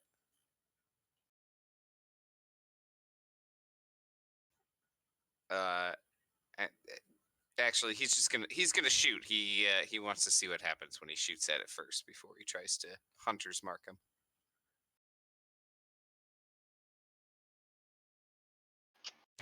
Oh, it sticks into his stony flesh, and he lets out a little squeal and he flinches. As he almost did as little damage as you can do to him, just to see what it's gonna do, I guess. Yep. And so with that, he'll shoot another arrow at this thing and see if he can do more damage. So he screeches out, and says something in a kind of a scratchy, clucky, earthy kind of language. Does anyone speak Terran? T-E-R-R-A-N? Okay, I didn't think so. It's not even a language you guys can take. I guess you don't have the... Your vocal cords can't do it. You got to use, like, you know, stoning sounds or something. I don't know. Jangling. Well, Jangling, he's 25 feet up and I'm 40 feet away. I can reach him from with a 120 range, right? Yeah. Yeah, he's only 40 feet from you, no matter... That's how I do it. It doesn't matter as much he's gonna, how high they are, yeah. Yeah, I wasn't going to do algebra. There is a formula, A squared plus but... B squared equals C squared. Yeah. He's going to fire off a couple Eldritch blasts at him.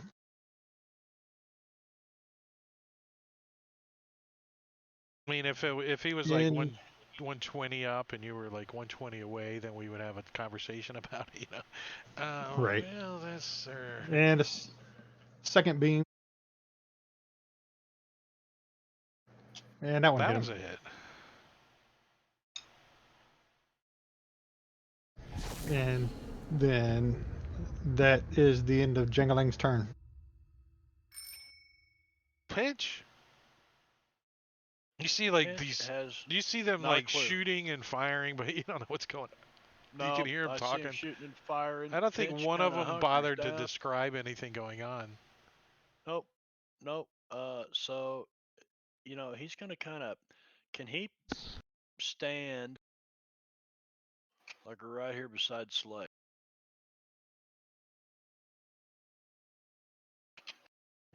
Just shoot where that crackling beam of energy went. Okay. Yeah, because So Pinch is now he little. can Pinch see is shit. little. Pinch is like... Yeah.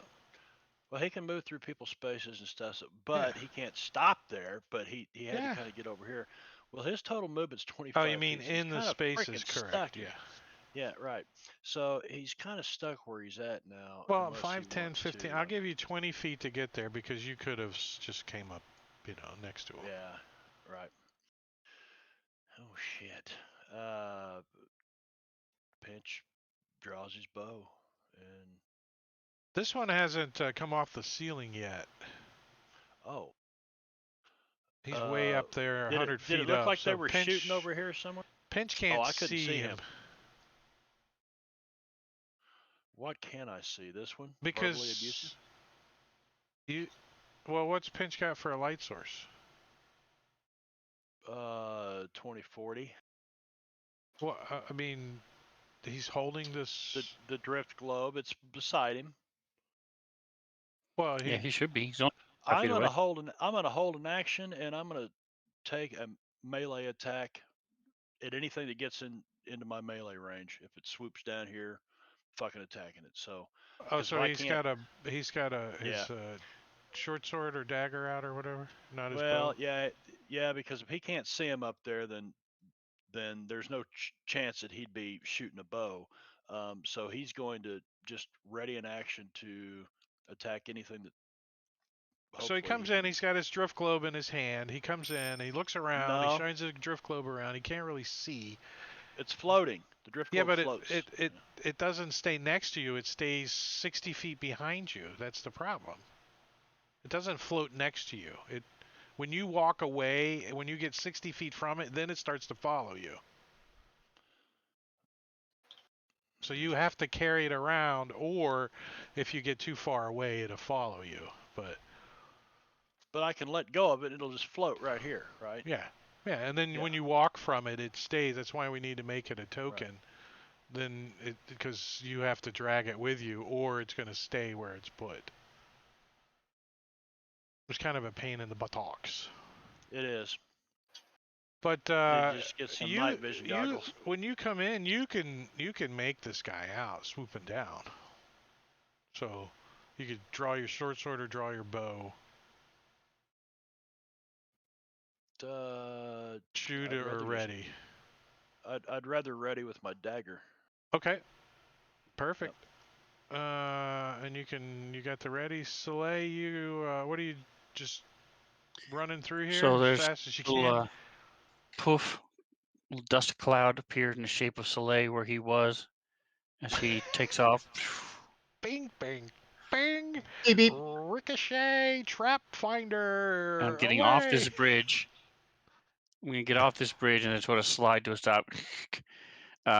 Assuming there's nothing in front of me down here, I'm then gonna turn around with my bow and then start shooting from there. But that's all I'm doing right now. So as you come running across the bridge, you can see when you let me see what you see. Let me see what you see. All right, so you can see that it opens up a little wider in about 20 feet. I'm talking to Soleil. And you can see on either, there's some light coming from up ahead. And you see a huge set of iron-bound wooden doors. Like massive pair. Actually, they're stone doors, and one of them lies broken on the floor. There's iron torches that brightly illuminate the area, and the other door lists unevenly on its bottom hinge. The standing door that's kind of leaning is carved with a pastoral scene of grain fields and rolling hills. It's been worn and pitted by the centuries. A large, dimly lit hall awaits beyond the broken gates. Arrow slits are carved into the west and east wall. I'm mostly looking for any movement. Do I see anything moving in there? No, you haven't seen any movement yet. Okay. Then I'm gonna pull my bow, and I already had my bow out, so I'm just gonna draw an arrow and sort of get ready to knock it and shoot maybe it. get your back up against the wall, trying to cover both directions a little. I got you.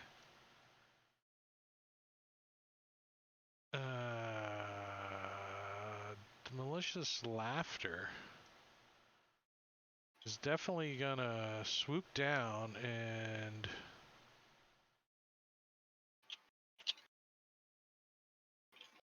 try to knock Pinch off this balcony here. So he is no longer 60. He is going to be at 5 feet up. And gonna do the old... He can't reach Pinch from 5 feet up. Can you set the elevation on the thing at half-foot increments, please, so I could attack the halflings, please? He needs to be 3.5 feet off the floor. So can he reach me? Yeah. No, If he can can reach me. Okay, Yeah, then I've got my ready to action. Yeah, you got. You see this gargoyle come flying down at you, and he's just like got all of his arms out and his legs out, and he's like just looks like he's gonna slam into you and try to push you off of this. But you turn around and you got your glowing dagger out, and you're like, "What's here?" Yeah, and I started to use my inspiration for this, but I think I might have to use it for a deck save, possibly. So I'm not going to use that right now. However, I want to point out if you do use your inspiration, you're going to have advantage, and you could get sneak attack. So I'm just pointing it out. You tempt me. Stay behind me, Satan. Okay, this may be the end of Pinch, but he'll do it. Yeah.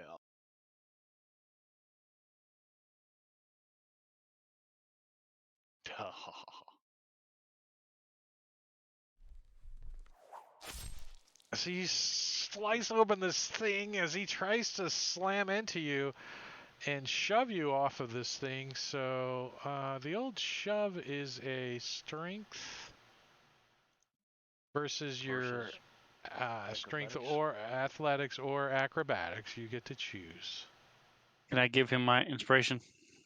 Yeah. Oh, that would be.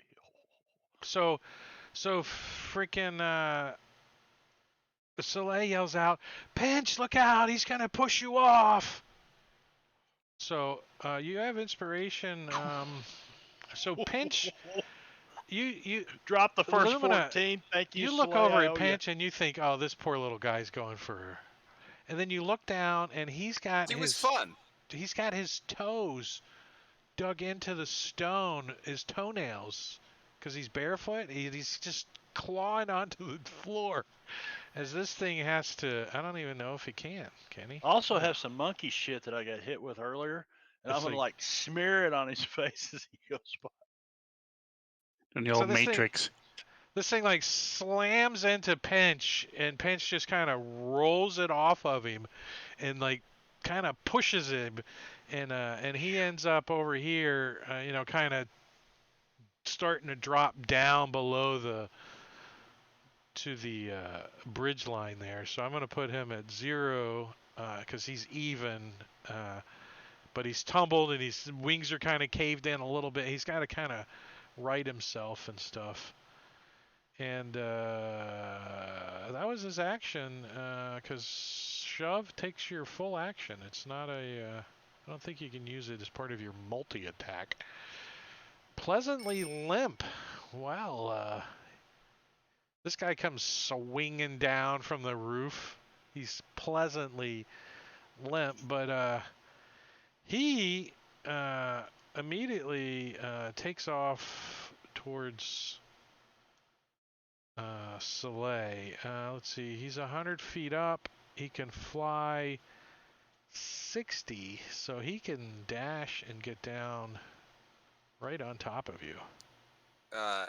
So if you do take the shove action, it does replace just one of your attacks if you have multi-attack. Oh, if you have multi-attack, it says that?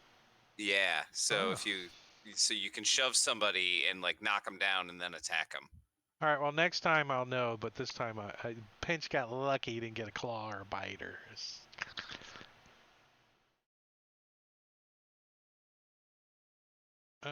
So Limp dashes, and he is just then he comes sliding right up to kind of lands in the ground like freaking Hancock does, lowering his wings down, and he raises up to start to claw and like bite at Soleil. But that's all he can do. Rufiel. Again. Wow. Rufiel's like, It didn't work. Nope. So seeing that it did not work, he is going to cast Mind Sliver. But he is going to use a sorcery point to twin it. And so he is going to cast it on both verbally abusive demeanor and malicious laughter.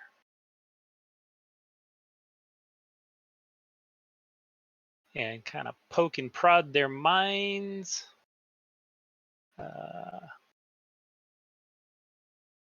Doing absolutely horrible damage. give me an insight check, Rufiel. Insight, all right. Yeah. Relatively insightful. Right. The malicious laughter kind of cocks his head and shows his fangs at you now. He's like, Oh, great. Pissed him off. You're saying he wasn't mad at him before, and now he is? Now that he is you're not doing the silence anymore? way over on the other side of the compound. You have no You have idea the what's going insight, on. not me. Right. Your character has no say in what he sees. Oh, but it's so pleasantly limp. Oh, nice. It comes flying down and takes a claw at... Oops. I have to be able to see to do it that way.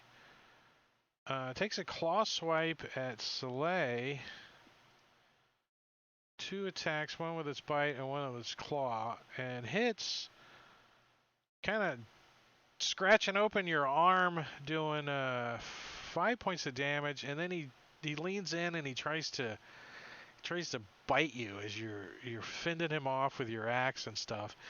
He's like snapping at you, and he gets a hold of your wrist briefly and bites down pretty hard on it. You hear it, you feel it puncture in and kind of poke at your bone a little. You're like, ow!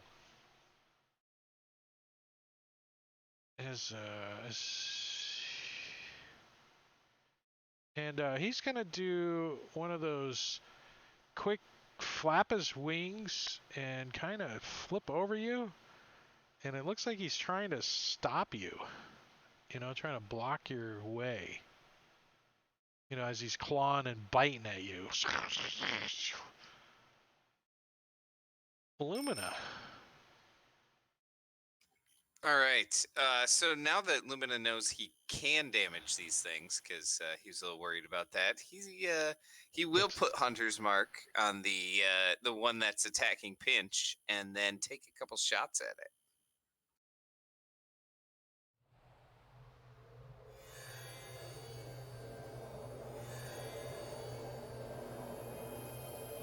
Ah. So you kind of gotta like move a little bit closer to the edge, you know, and because he's like tumbling kind of down now, so you're like thunk. Oh, right. You get an arrow into him. Ouch! It like pierces through like one of his wings, and it tears one of his wings, and you can see his wing kind of folds a little, and you see him. He starts to spiral a little. You got another arrow for him? I do. So I'm going to take another shot, see if we can maybe keep him down there for a while. No. It like flies through through a hole in his wing. How far But, below us is he? He's currently just almost right next to Pinch. They're just below Pinch. Pinch could reach out, and he's trying to get right. He's flapping around. His wing is all kirk, you know, like it's got an arrow stuck in the the elbow or something. He's like, ah. He's like, Pinch he's got one shot at this. Jump on his back, stab him. That don't work. Pinch is going to take a bonus action to disengage and come right back here. Pinch is swipes at him with his dagger and misses, and he look out, guys, I'm coming back, and he runs around Lumina into the corner. I'm gonna give this guy a acrobatics check. And if he fails it, he's going to have disadvantage on his attacks because he's not right. No. Because he's not right? Because he's not right. He hasn't gotten himself righted. Somebody give him a drink. This will get you right. Dex. That boy ain't right. Yeah, so he's all right. So he kind of tucks his wing in, and he gets it out straight, and he knocks the arrow out. And he can hear his bones creak a little, and then he kind of flaps up, and he lands right into the middle of the bridge.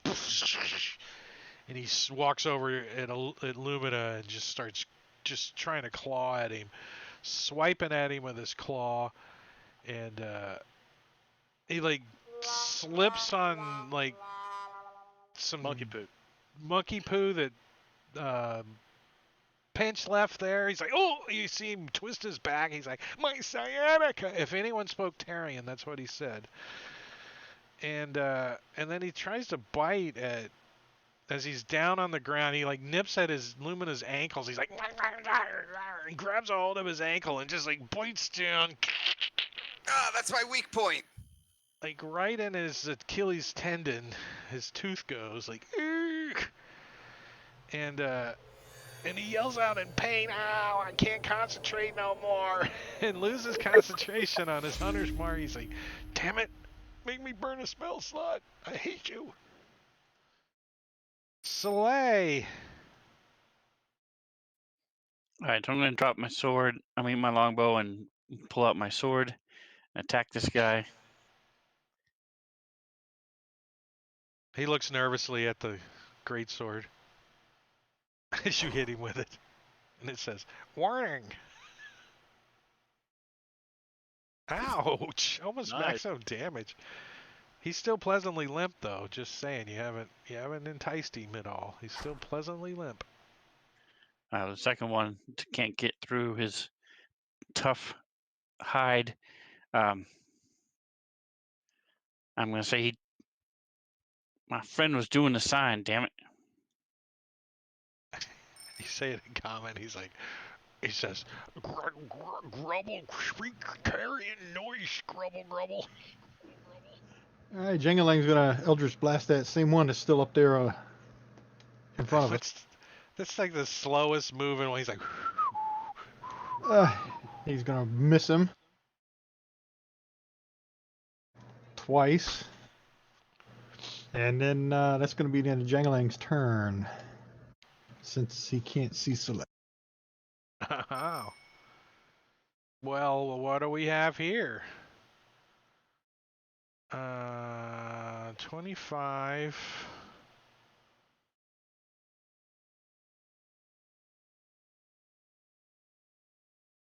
So this one like flies, and you could see like scramples down onto the like above the cave opening, where you guys come out of the bridge, above the top. He like scrambles and he stops, and he is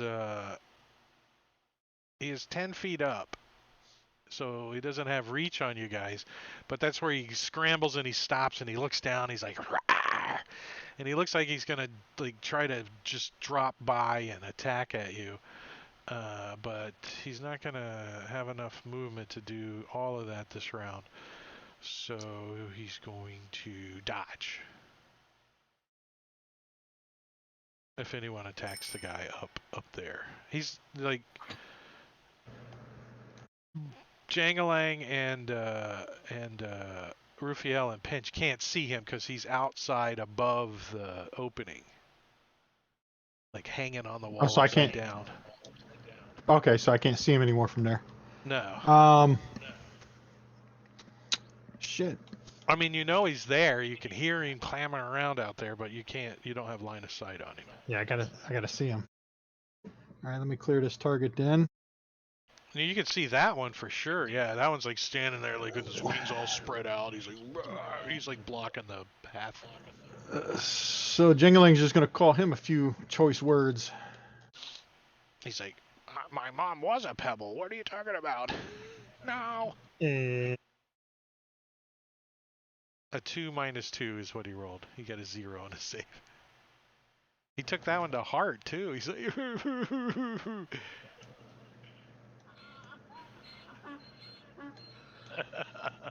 yeah, that's what he tells him. here now, you ass, with your long donkey ears and a cursed liar's mouth.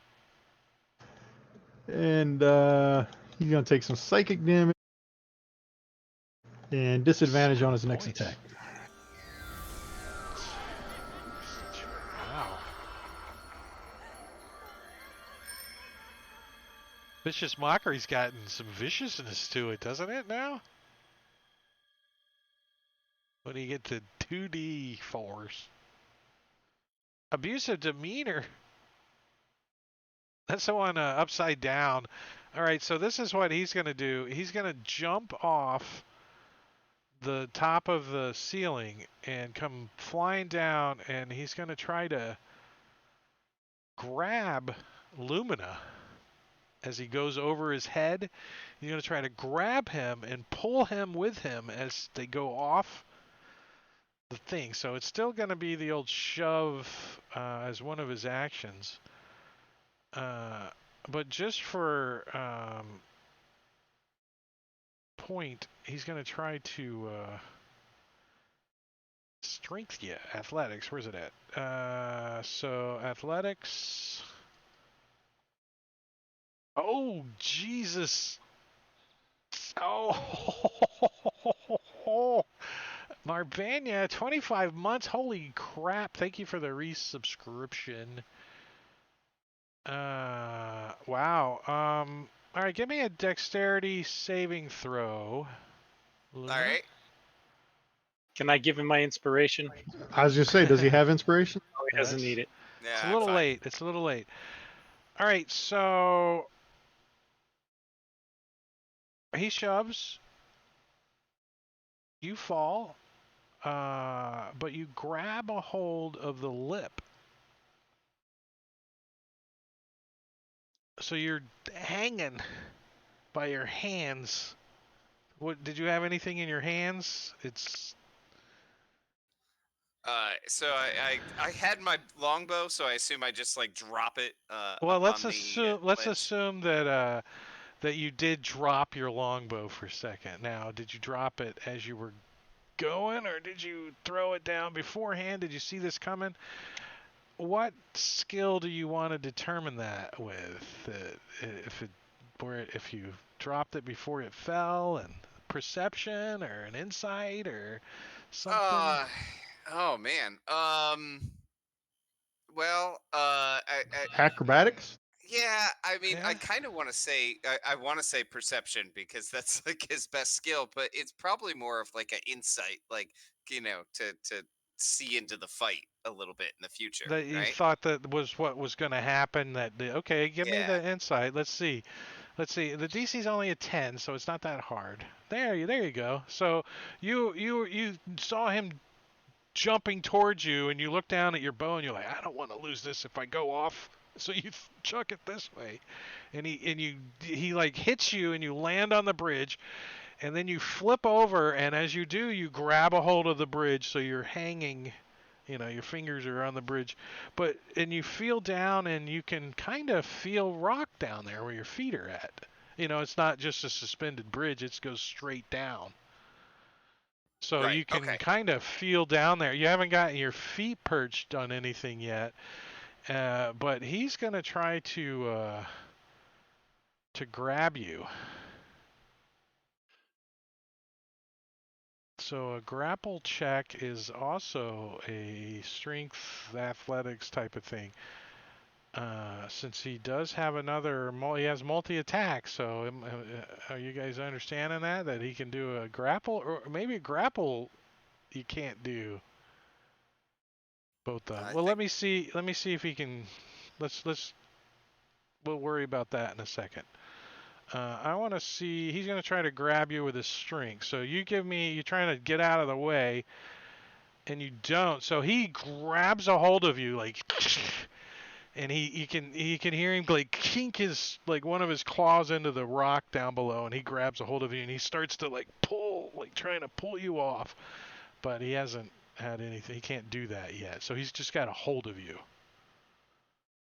And Okay. Lumina, it's your turn. All right. So he's got a hold of me. And as he's holding on to me, I'm holding on with one hand still, like up on the ledge. With my other hand, I reach down and I pull out my short sword and I just try to stick him with it. You just like stab at his hand or something that's on your back, like Yeah, exactly. like over your head, kinda. Give me. Let's do a -2 just because of the awkwardness of the whole thing. Because now you're holding on with one hand now. You're reaching down. He's trying to pull you off, and you let go with one hand. And you pull. Where's this short sword at? On your belt? Yeah. When you like pull out this short sword, is it magical? Do we care about this thing? No, it's No. just a short sword. And you just start jabbing at him with your short sword. It's like, you hear it clanging on his skin and stuff, but don't you have 2 attacks? I do. So I'm just gonna keep stabbing at him behind me. Just trying to get. Yeah, you can't do it. You can't do it now. You know, your fingers slip a little. You know, you grip. Let's go a little. You got the short sword though. Yeah, that's it. That's all I can do. You don't have like a bonus action, a Misty Step or anything like crazy? No. What the hell kind of Uh, build is but, that? I don't know. Yeah, no, I'm good. I love having Misty Steps somewhere in my repertoire. I try not to use it a lot because, you know, then the DM can plan on it. But when you don't use it a lot, it's kind of, dear bastard. Soleil, you see your brother. Wait, can you see that far? Let me see. I what might you be able to see that far, but this guy's the opposite direction. I'm fighting this other guy in hand-to-hand combat, so Well, I'm not looking at my brother. This is 5e, so there's no facing rules. There's no facing rules. You hear him scream. Yeah, there is. I don't give a shit about. Oops, I don't give a shit about my brother over there currently. There is that. I mean, just because you can't see him, can't hit him. All right. Well, I was hoping to take this guy out. These Was guys not got able some to hit do so. points.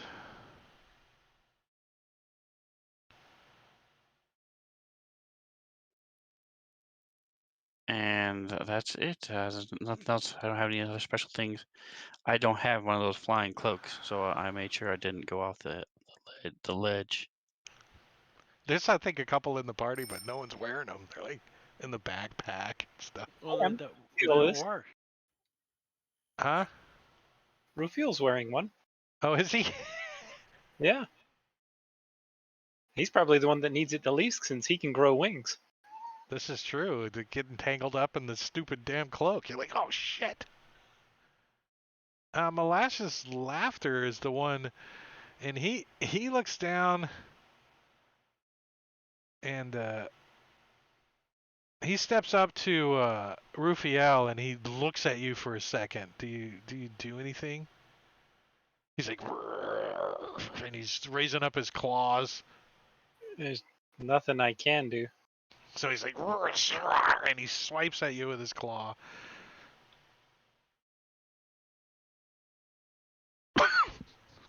What? Disadvantage? Was that from Vicious mockery. from the Vicious Mockery? He's like, my mom is not a pebble. And he misses you because it's. And then he's trying to bite you. It bounced off your mage armor? Nice. Well, the 19 would have hit you, though, so. Oh, and then he Definitely. bites you. He Bastard. bites you in the shoulder, doing some piercing damage. Oh, does a 14 hit you? Did I drop that on the right? Yeah. Yeah, I thought I dropped it on him for a second. So he does 4 points of damage, giving you a light wound, biting onto you. And then out of the corner of his eye, he sees a little creature that makes a shift towards him and has a glowing dagger. As he glances down and sees Pinch down in the ground in the corner over there. I don't think you had an opportunity to hide, though. But No, but halflings An can ally, use their so. bonus action to hide around. You know, even it actually says even if they can hide, even if they only have an ally present. But I'm not going to use that. I'm just going to attack him. yeah, if you want to use a Cross bonus my action right fingers. now to hide, I don't think. Yeah, that's just it. I don't think I. Yeah. No. I would allow you to have I probably should advantage on. have. No, you hit anyway, so. Yeah. I mean, this guy's pretty wounded, so. Yeah, so Pinch comes running out of this little dark little area, and he just like, stick, right into this guy's laughter, and he falls over. Well, when I get out, see, I've lost sight of Lumina, and I think it's because I'm kind of half in, half out of the wall. I'm not sure, but Lumina uh, is, yeah, you should not be, He's around the Pinch corner should from not you. be able to see Lumina at all right now. okay, okay. So You don't, All you can you glance where Lumina was, and Pinch doesn't see him anymore. He's like, uh-oh. yeah, all you see is his bow sitting there on the Yeah. on the stone. And he can hear some scrambling and scrambling going on. so I can see his bow. Well, then Well, let's take this one step at a time. When Pinch moves there, Yeah. he sees his fingers. Give me a perception check to not step on Lumina's fingers. Oh,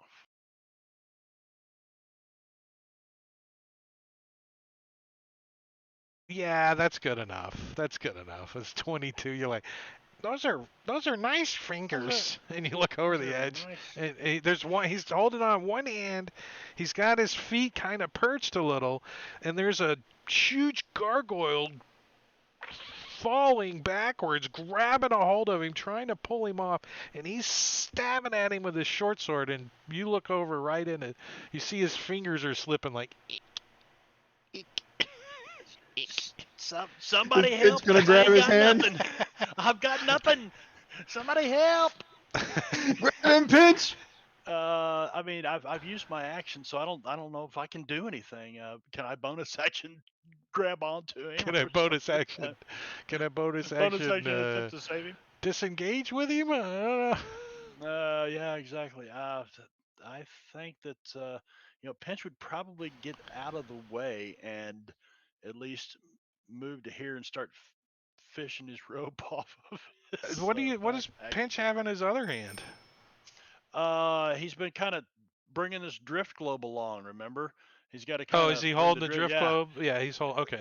yeah. Okay, so he can't Yeah, really. well, he can bonus let go of it, but he would have to draw a short sword every time, and you see what I mean? I would Does have he to. have a? Does he have another dagger on him? No, he's got. Well, yeah, shit. I've got like 4 normal daggers. So mechanically, letting go of the drift globe is a free action. You could draw a dagger and fling a dagger at the gargoyle as a bonus action, could you not? That's a good question. So the question is, does he have another dagger on him? I have 4. Oh, 4 so he's just got one in regular his ones. boot or something. He's like, hey, No, they're you in my see, belt. or in his belt. The boot and the belt, the same distance apart. Yeah, same you know? thing. They touch the top of my boot sticking through my belt. Yeah, by the way. Yeah, okay, I'll fling his dagger then. So fling that dagger at him. Wait, you don't have sneak attack. You already have your sneak attack for the round. So right. so just roll your damage. Delete it from the effect. Oh, yeah, let me delete it real quick. Pinch. It's on there twice. Hold on. Yeah, There you go. got it. All right, now roll damage on him. I mean, you're not gonna kill him, but so you stick a dagger into the top of him, and he flinches. Its grip loosens a little bit. Remember to re-add your sneak attack on turn Mhm. so that it automates. Yeah, that should have been sneak attack. 2d6 more. No, He sneak just had attack on my sneak first attack. attack. He He only already gets had sneak Once on attack. my Oh, it's once a yeah. Sorry. But I took it off of his turn, so the extension didn't know. It reset because I took it off of his turn. Pleasantly limpy. That's the one over here guarding the entrance with Soleil. He is also going to snip at Soleil with a bite. He's like tries to grab at his arm as he's slinging this sword around. He misses, and then he claws at him with his other backswing and catches him kind of under the chin a little slash to his beard, his scruff for 8 points of damage. Like blood kind of just shoots out across your front of your face. You're like, ow, as one of those claws got a little too deep. And Rufiel. All right, Rufiel is going to move up to Lumina because he saw Lumina go over. And he is going to use sorcery points to quicken a spell. He's going to use his inspiration, and he's going to cast Firebolt on this gargoyle. Jesus, it comes around. Aruka! Using it as a bonus action to quicken it. And hopefully, And yes. hitting this guy, verbally abusive demeanor, for 10 And points of with damage. action, he's going to grab onto Lumina and try and haul him up.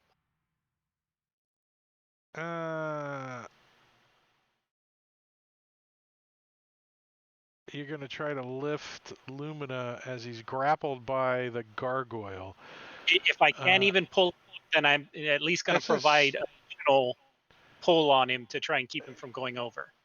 I don't know It's if I'll a- be able to or not. Well, let's see how well he helps, or if he, I mean, shit, if he rolls like a 25, he's like, you know, I don't know what his strength and all that is. So give me an athletics check in the chat window. Is an 8.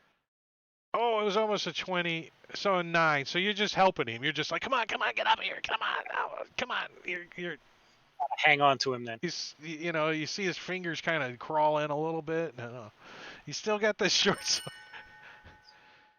Soleil. All right, so I hear Pinch yelling.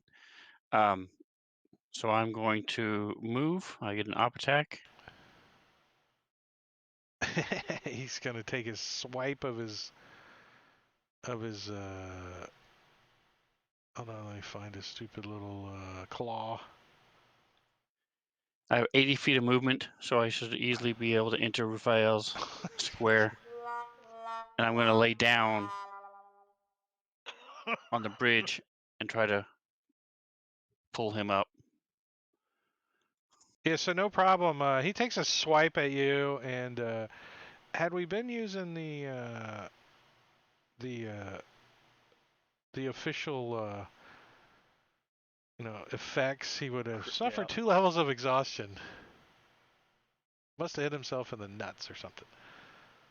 So you come sliding in across the monkey poo, slide you right into home base there.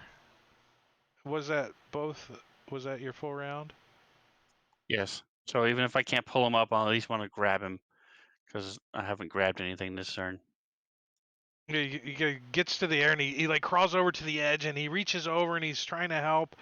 You got Rufiel standing over the top. You got Pinch over on the next to him going, get him off! He's throwing a dagger at him and he's like trying to pull him down. This is pretty cool. But you don't have any bonus action or anything. So Pleasantly Limp doesn't like to be left over here by alone because, you know, he's pleasant. So he's going to come flying this direction and seeks the opportunity to enjoy the fun. So he swoops down like below the bridge line, right? And you can see him building up some speed. And it looks like he's heading over towards where Pinch is at. He's like swooped down. He's like below the bridge, right? I'm gonna say he's about 15 feet down right now. And he's swooping down, and he looks like he's curving back up, and Pinch is standing like right here. So he's like, you don't know if he's gonna fly over him, but he looks like he's coming in that direction. But he's got his eyeballs on Pinch. The rest of you guys, he could change his mind, but he hasn't. That's his full round. So the one pulling on Soleil is gonna try to pull you off of there.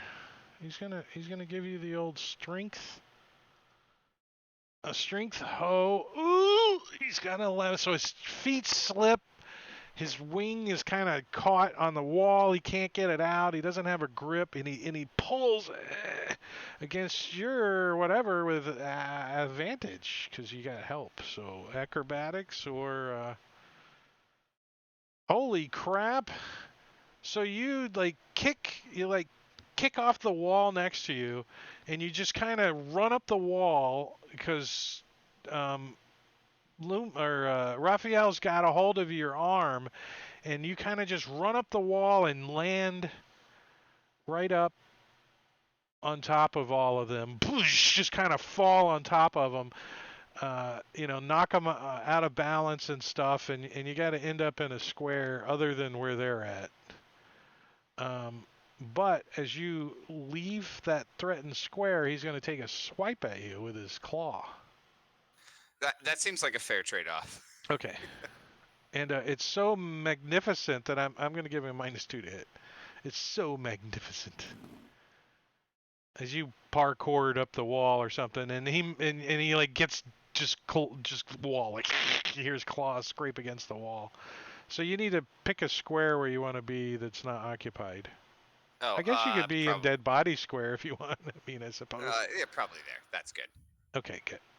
You kind of roll onto the, and stand up if you want, or you can be prone if you want. You can. Can I, as I hit the ground, can I scoop up my bow as I roll?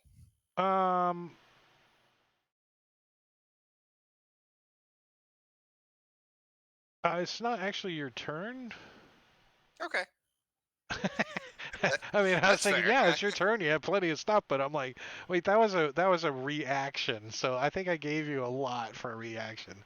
Yeah, probably. You can see your bow though. You're imagining yourself picking it up. That was his go.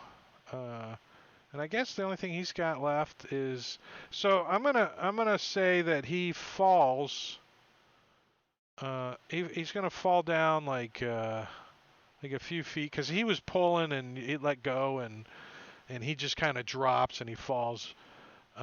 So he's down about 15 feet, even with the other one, but the other one's curving up and this one's just kind of trying to catch his wings and clawing at the wall and getting ready to move again. Rufiel, so you're kind of off balance. You're tripping over this body, and you kind of rolled over as he kind of parkoured and jumped and did a flip over you. You're like, whoa! I'm gonna fall back a little bit and kind of step on dead guy's area, and I see him coming after Pinch. So I'm gonna chuck. You're gonna need to probably move closer to the edge, though. I mean, he's down. Well, yeah, I can move forward to cast the spell. All I need to do is see him, so it's saving throw spell. All right. So yeah. So you like kind of lose your balance, and then you kind of take a step over to where Pinch is at. He's like, wow, wow, wow, wow, and you like reach over and you like, psh, well, I don't know what you're. I'm mind severing him. You're like dee dee dee dee dee. I don't know how it would dee dee dee dee dee dee dee dee. Like put your finger up to your brain or something. Yeah. Try to laugh out at his brain. And he's like, he's not worrying about you. He's got other things on his mind, like Pinch. So Pinch is like, he's looking over at this guy that was trying to pull his buddy off, and he hears this swooshing and this squawk as he looks down and he sees, I don't know what, his drift globe's right there. Yeah, he can see him as this gargoyle's come aiming right for him. Yeah, he lets go of the drift globe. Well, he already did that earlier to flip a dagger. It's just kind of floating there. And yeah, it's over on top of where Soleil's at. So he's going to run around behind Lumina and bonus action hide, and then I'm going to ready an action that if either one of these things come within striking distance, I'm going to stab him with Rezer. You still have a hand free, right? Well, yeah, I've got. Yeah, so you can grab the drift globe if you want. Nah, it's fine. It's floating right here in front of. Well, it's over here. Yeah, okay. But just it's kind of hard to hide with the drift globe in your hand, So. Well, it's kind of hard to hide with the drift globe within 20 feet of you because you're in bright light. Yeah, but I've got allies here that I can hide behind, and so you know what I'm saying? I guess I don't Eh, really have to do that. Yeah, I think the hidden condition needs full cover or dim light. So, with that in mind, full cover behind a person, I think is a trait only a halfling can get. So that's probably cool. Yep. As a matter of fact, that's what it says with the halfling trait, that you can hide even if you're only have another ally next to you. So let's see. Let's stealth in the tower. Bonus action hide, and I'm going to ready an action to attack anything that comes. Within stabby Yep, striking. range. Yep, stabby range. That's right.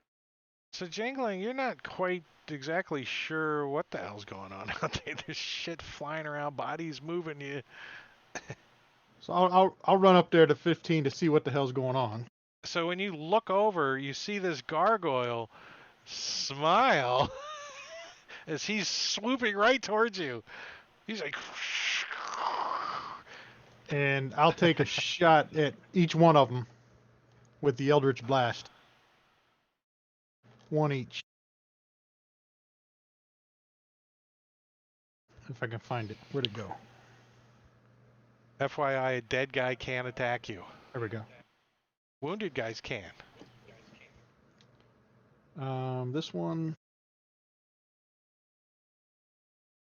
Oh, just rolled off that 20. And I'll use my inspiration to make sure I hit the other one.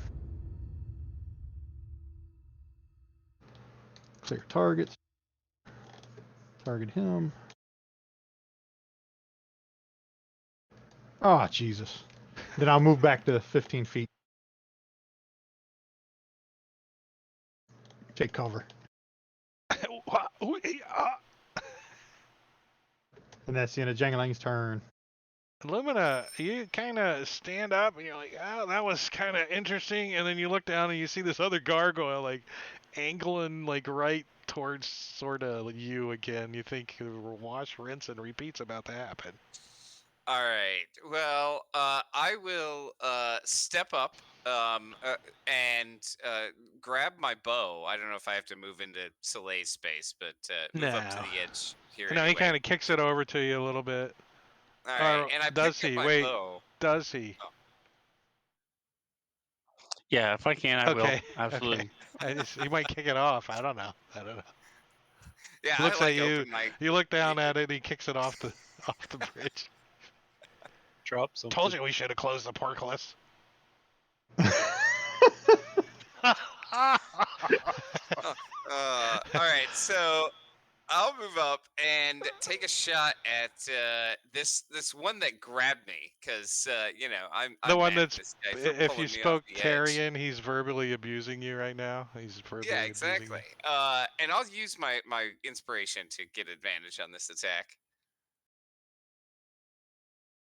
You can get a domestic right now if you guys get married. He's verbally abusing you. That's a hit. All right. Well, I'll just do the damage and then we'll see how this next part goes. Because what I would like to do is I would like to use my swarm now, as I've hit this guy, to send this guy careening into his buddy that's next to him. Just like crash, like try to get the swarm. Okay, give him his save. Oh, he's like, he eats a couple of your crows real quick. All right, well, Spits at out. least I still have another attack, so I'll shoot him one more time.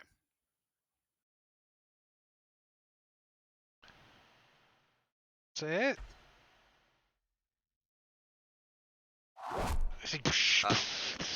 He's like, Lumina he looks did up not at like you.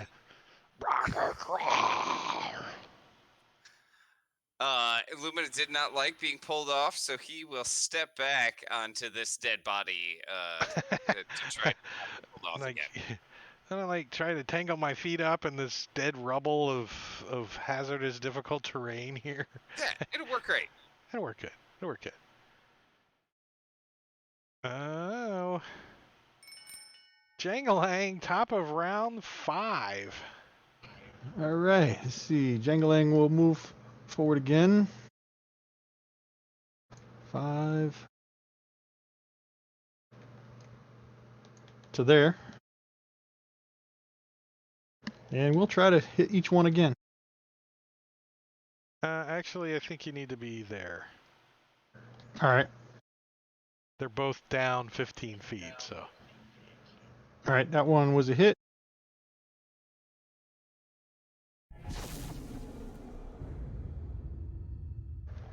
And that one was a miss. And then he'll move back again.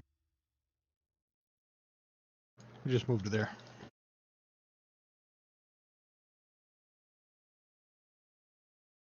Lumina.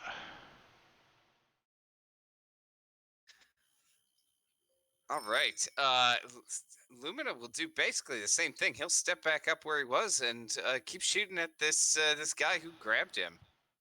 Is this the slowest flying gargoyle, pleasantly limp guy there is? I mean,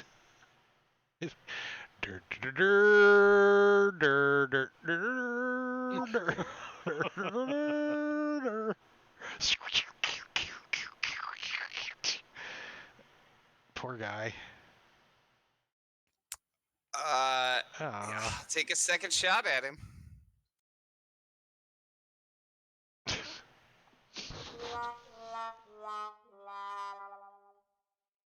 So you shoot your bow and you let go of the wrong end and it fires back at you and hits you right in the nuts.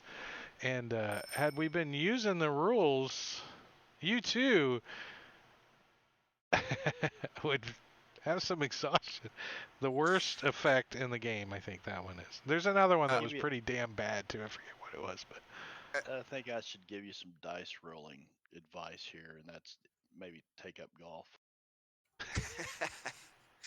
Lumina just hangs his head in shame and like goes back and hides in the corner. All right, Soleil, you've managed to stand yourself up and get your gear and everything all situated again. You got your sword in your hand after trying to help your brother. These things are down below. What you gonna do? Okay, so I'm going to roll. I'm going to roll back. Since I was prone, I'm going to roll back away from the edge and then use half my movement to stand up. Step over, down, centering myself on the bridge, draw my greatsword, and use my action to ready an action. If one gets within melee range, I will slice it with my sword. Oh, you definitely have seen that one in the slow climb to. I think you guys all have gone twice since this guy went. I don't know what's going on, but it feels like it. And you see him coming, and you just like got your greatsword, and you're just like ready to run over and go slice as he comes up. I think you should be here though for that. And I won't do it. I'm going to stay in the middle of the screen, and if I said I'm going to be, if he gets within melee range, I'll hit him. If he doesn't, then he doesn't. He might, but it doesn't look like it currently. If you were in that square, you're pretty sure you can get him because his angle would. Not gonna but do he it. might be able to shoot the wrong angle, or he could change a little bit. But Rufiel steps over to the edge. Rufiel's going to run up to the edge and take a look, and he's going to use another sorcery point, Twin. And he is going to twin Mind Sliver on these two. They both fail. Ooh. And the one that was scrambling on the wall kind of, and you see him like just kind of twitch and starts falling, and you hear him hit the ground a few moments later with a wicked thud that echoes through the bottom of the cavern down there. Then I'm going to run back in and hide. And I think we could take this guy off the.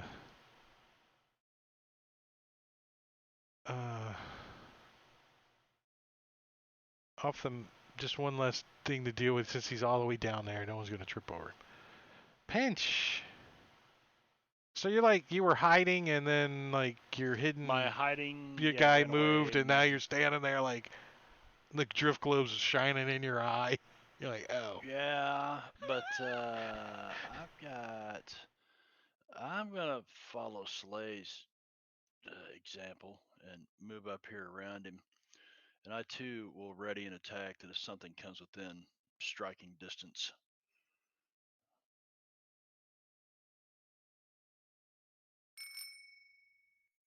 Let me see. He looks down and sees his companion gargoyle tumbling and splatting to the ground. His other one's getting shat upon. He can't really see him though, but he knows he's up there. Teabag. And I'm gonna give him some.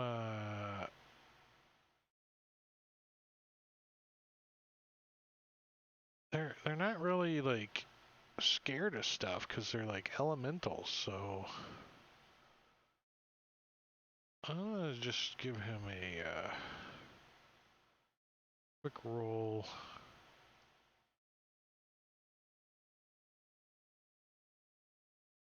Yeah, he's gonna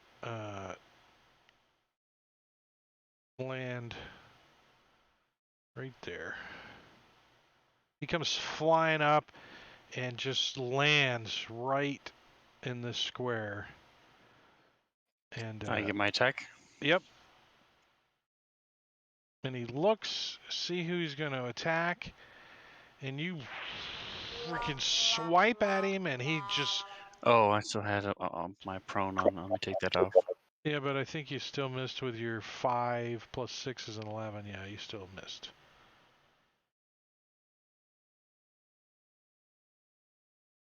Although, had you actually rolled the fumble. What's that? This is the 5 was the second die rolled. Mm-hmm. So he still missed with it. So you would have hit yourself in the groin had you fumbled, but there's a lot of groin hitting going on tonight.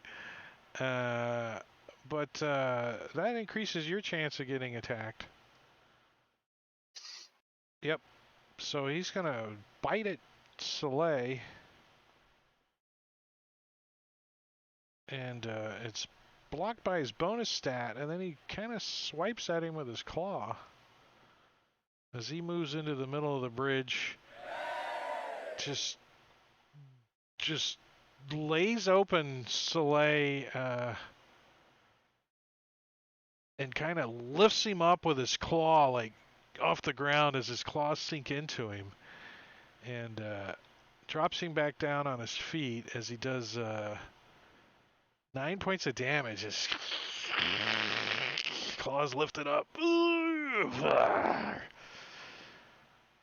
These things are kind of strong. Lumina. All right. So this thing is right next to Lumina. His. All right. So here's his plan. He's going to pick up the short sword that he had to drop earlier to pick up his bow. There's just like weapons laying all over at this point, I think. And he picks up his short sword and he's going to try to stab this thing. So he's got his like wings kind of still outstretched. His back is to you. He's like clawing at your brother, and you like see your short sword, and you reach down, you pick it up, and you like stab at his calf or something. And he just kind of steps aside, and it misses. You kind of switch direction, and you swipe back at it the other way. Yep. Kind of exactly. trying to go up into the butt cheek area a little.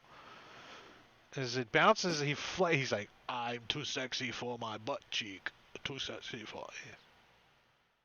On the catwalk. Yeah. Soleil. All right, so I'm gonna just brace myself as this thing stabs into me, and I'm just gonna Stop dodging, stop moving, and just slam this guy twice. Just like chop at him hardcore. Wait, why is he giving you advantage? Oh, 'Cause I'm because you going went reckless. reckless. You're like, "Rawr!" chopping at this thing. And then finally, it goes down by 1 hit point. He's like, Nice. crumbles to the ground. What perfect timing, too. No doubt. So, raise your hands if you're happy you left the portcullis open. I don't know. Not sure it made a difference. Well, you guys definitely went through a little bit of your resources. As Yeah. you made it to the entrance of the compound, which is across the way here. Or you're about to, anyways. As we're gonna call it right here on the bridge. As you guys decide on what you're gonna do, and I get to research if there's an encounter that comes running out from the combat. But that's a Yeah. good spot to stop. We are on for next week, Tuesday. Tomorrow night is my night off. Thursday, Marbania is not running his Deadlands game. He's out of town, right? Or you're not going to be there Saturday. There's something that I'm you're not going to be there at. Saturday. It's the Oh, so are you Thursday, running yeah. Deadlands? Well, as long as we've got enough. I mean, you guys are getting ready to get into some pretty good shit. So I now haven't run had away. enough I have players to squeaky really- shoes. I got squeaky shoes. I can run Yeah, away. you got squeaky shoes can run quick. Yeah, so we'll probably do something. You know, I'll have as long as we got 4 of you, we'll run Thursday.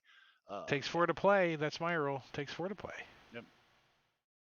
Yep. Friday is Empire of the Ghouls or Jungles of Cholt.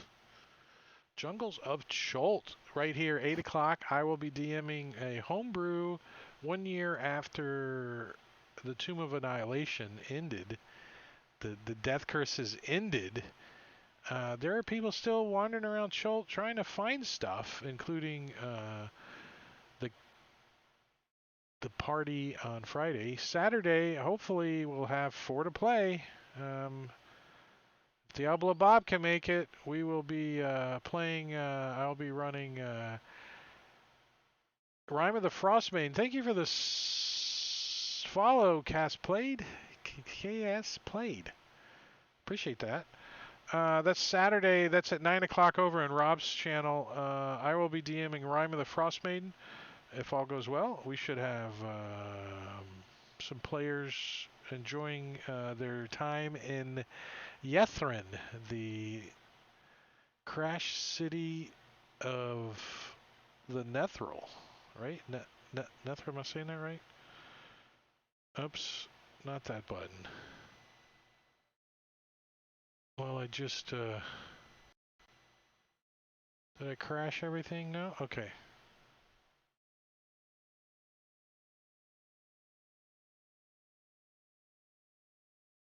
Hold on 1 second. I did make a boo-boo.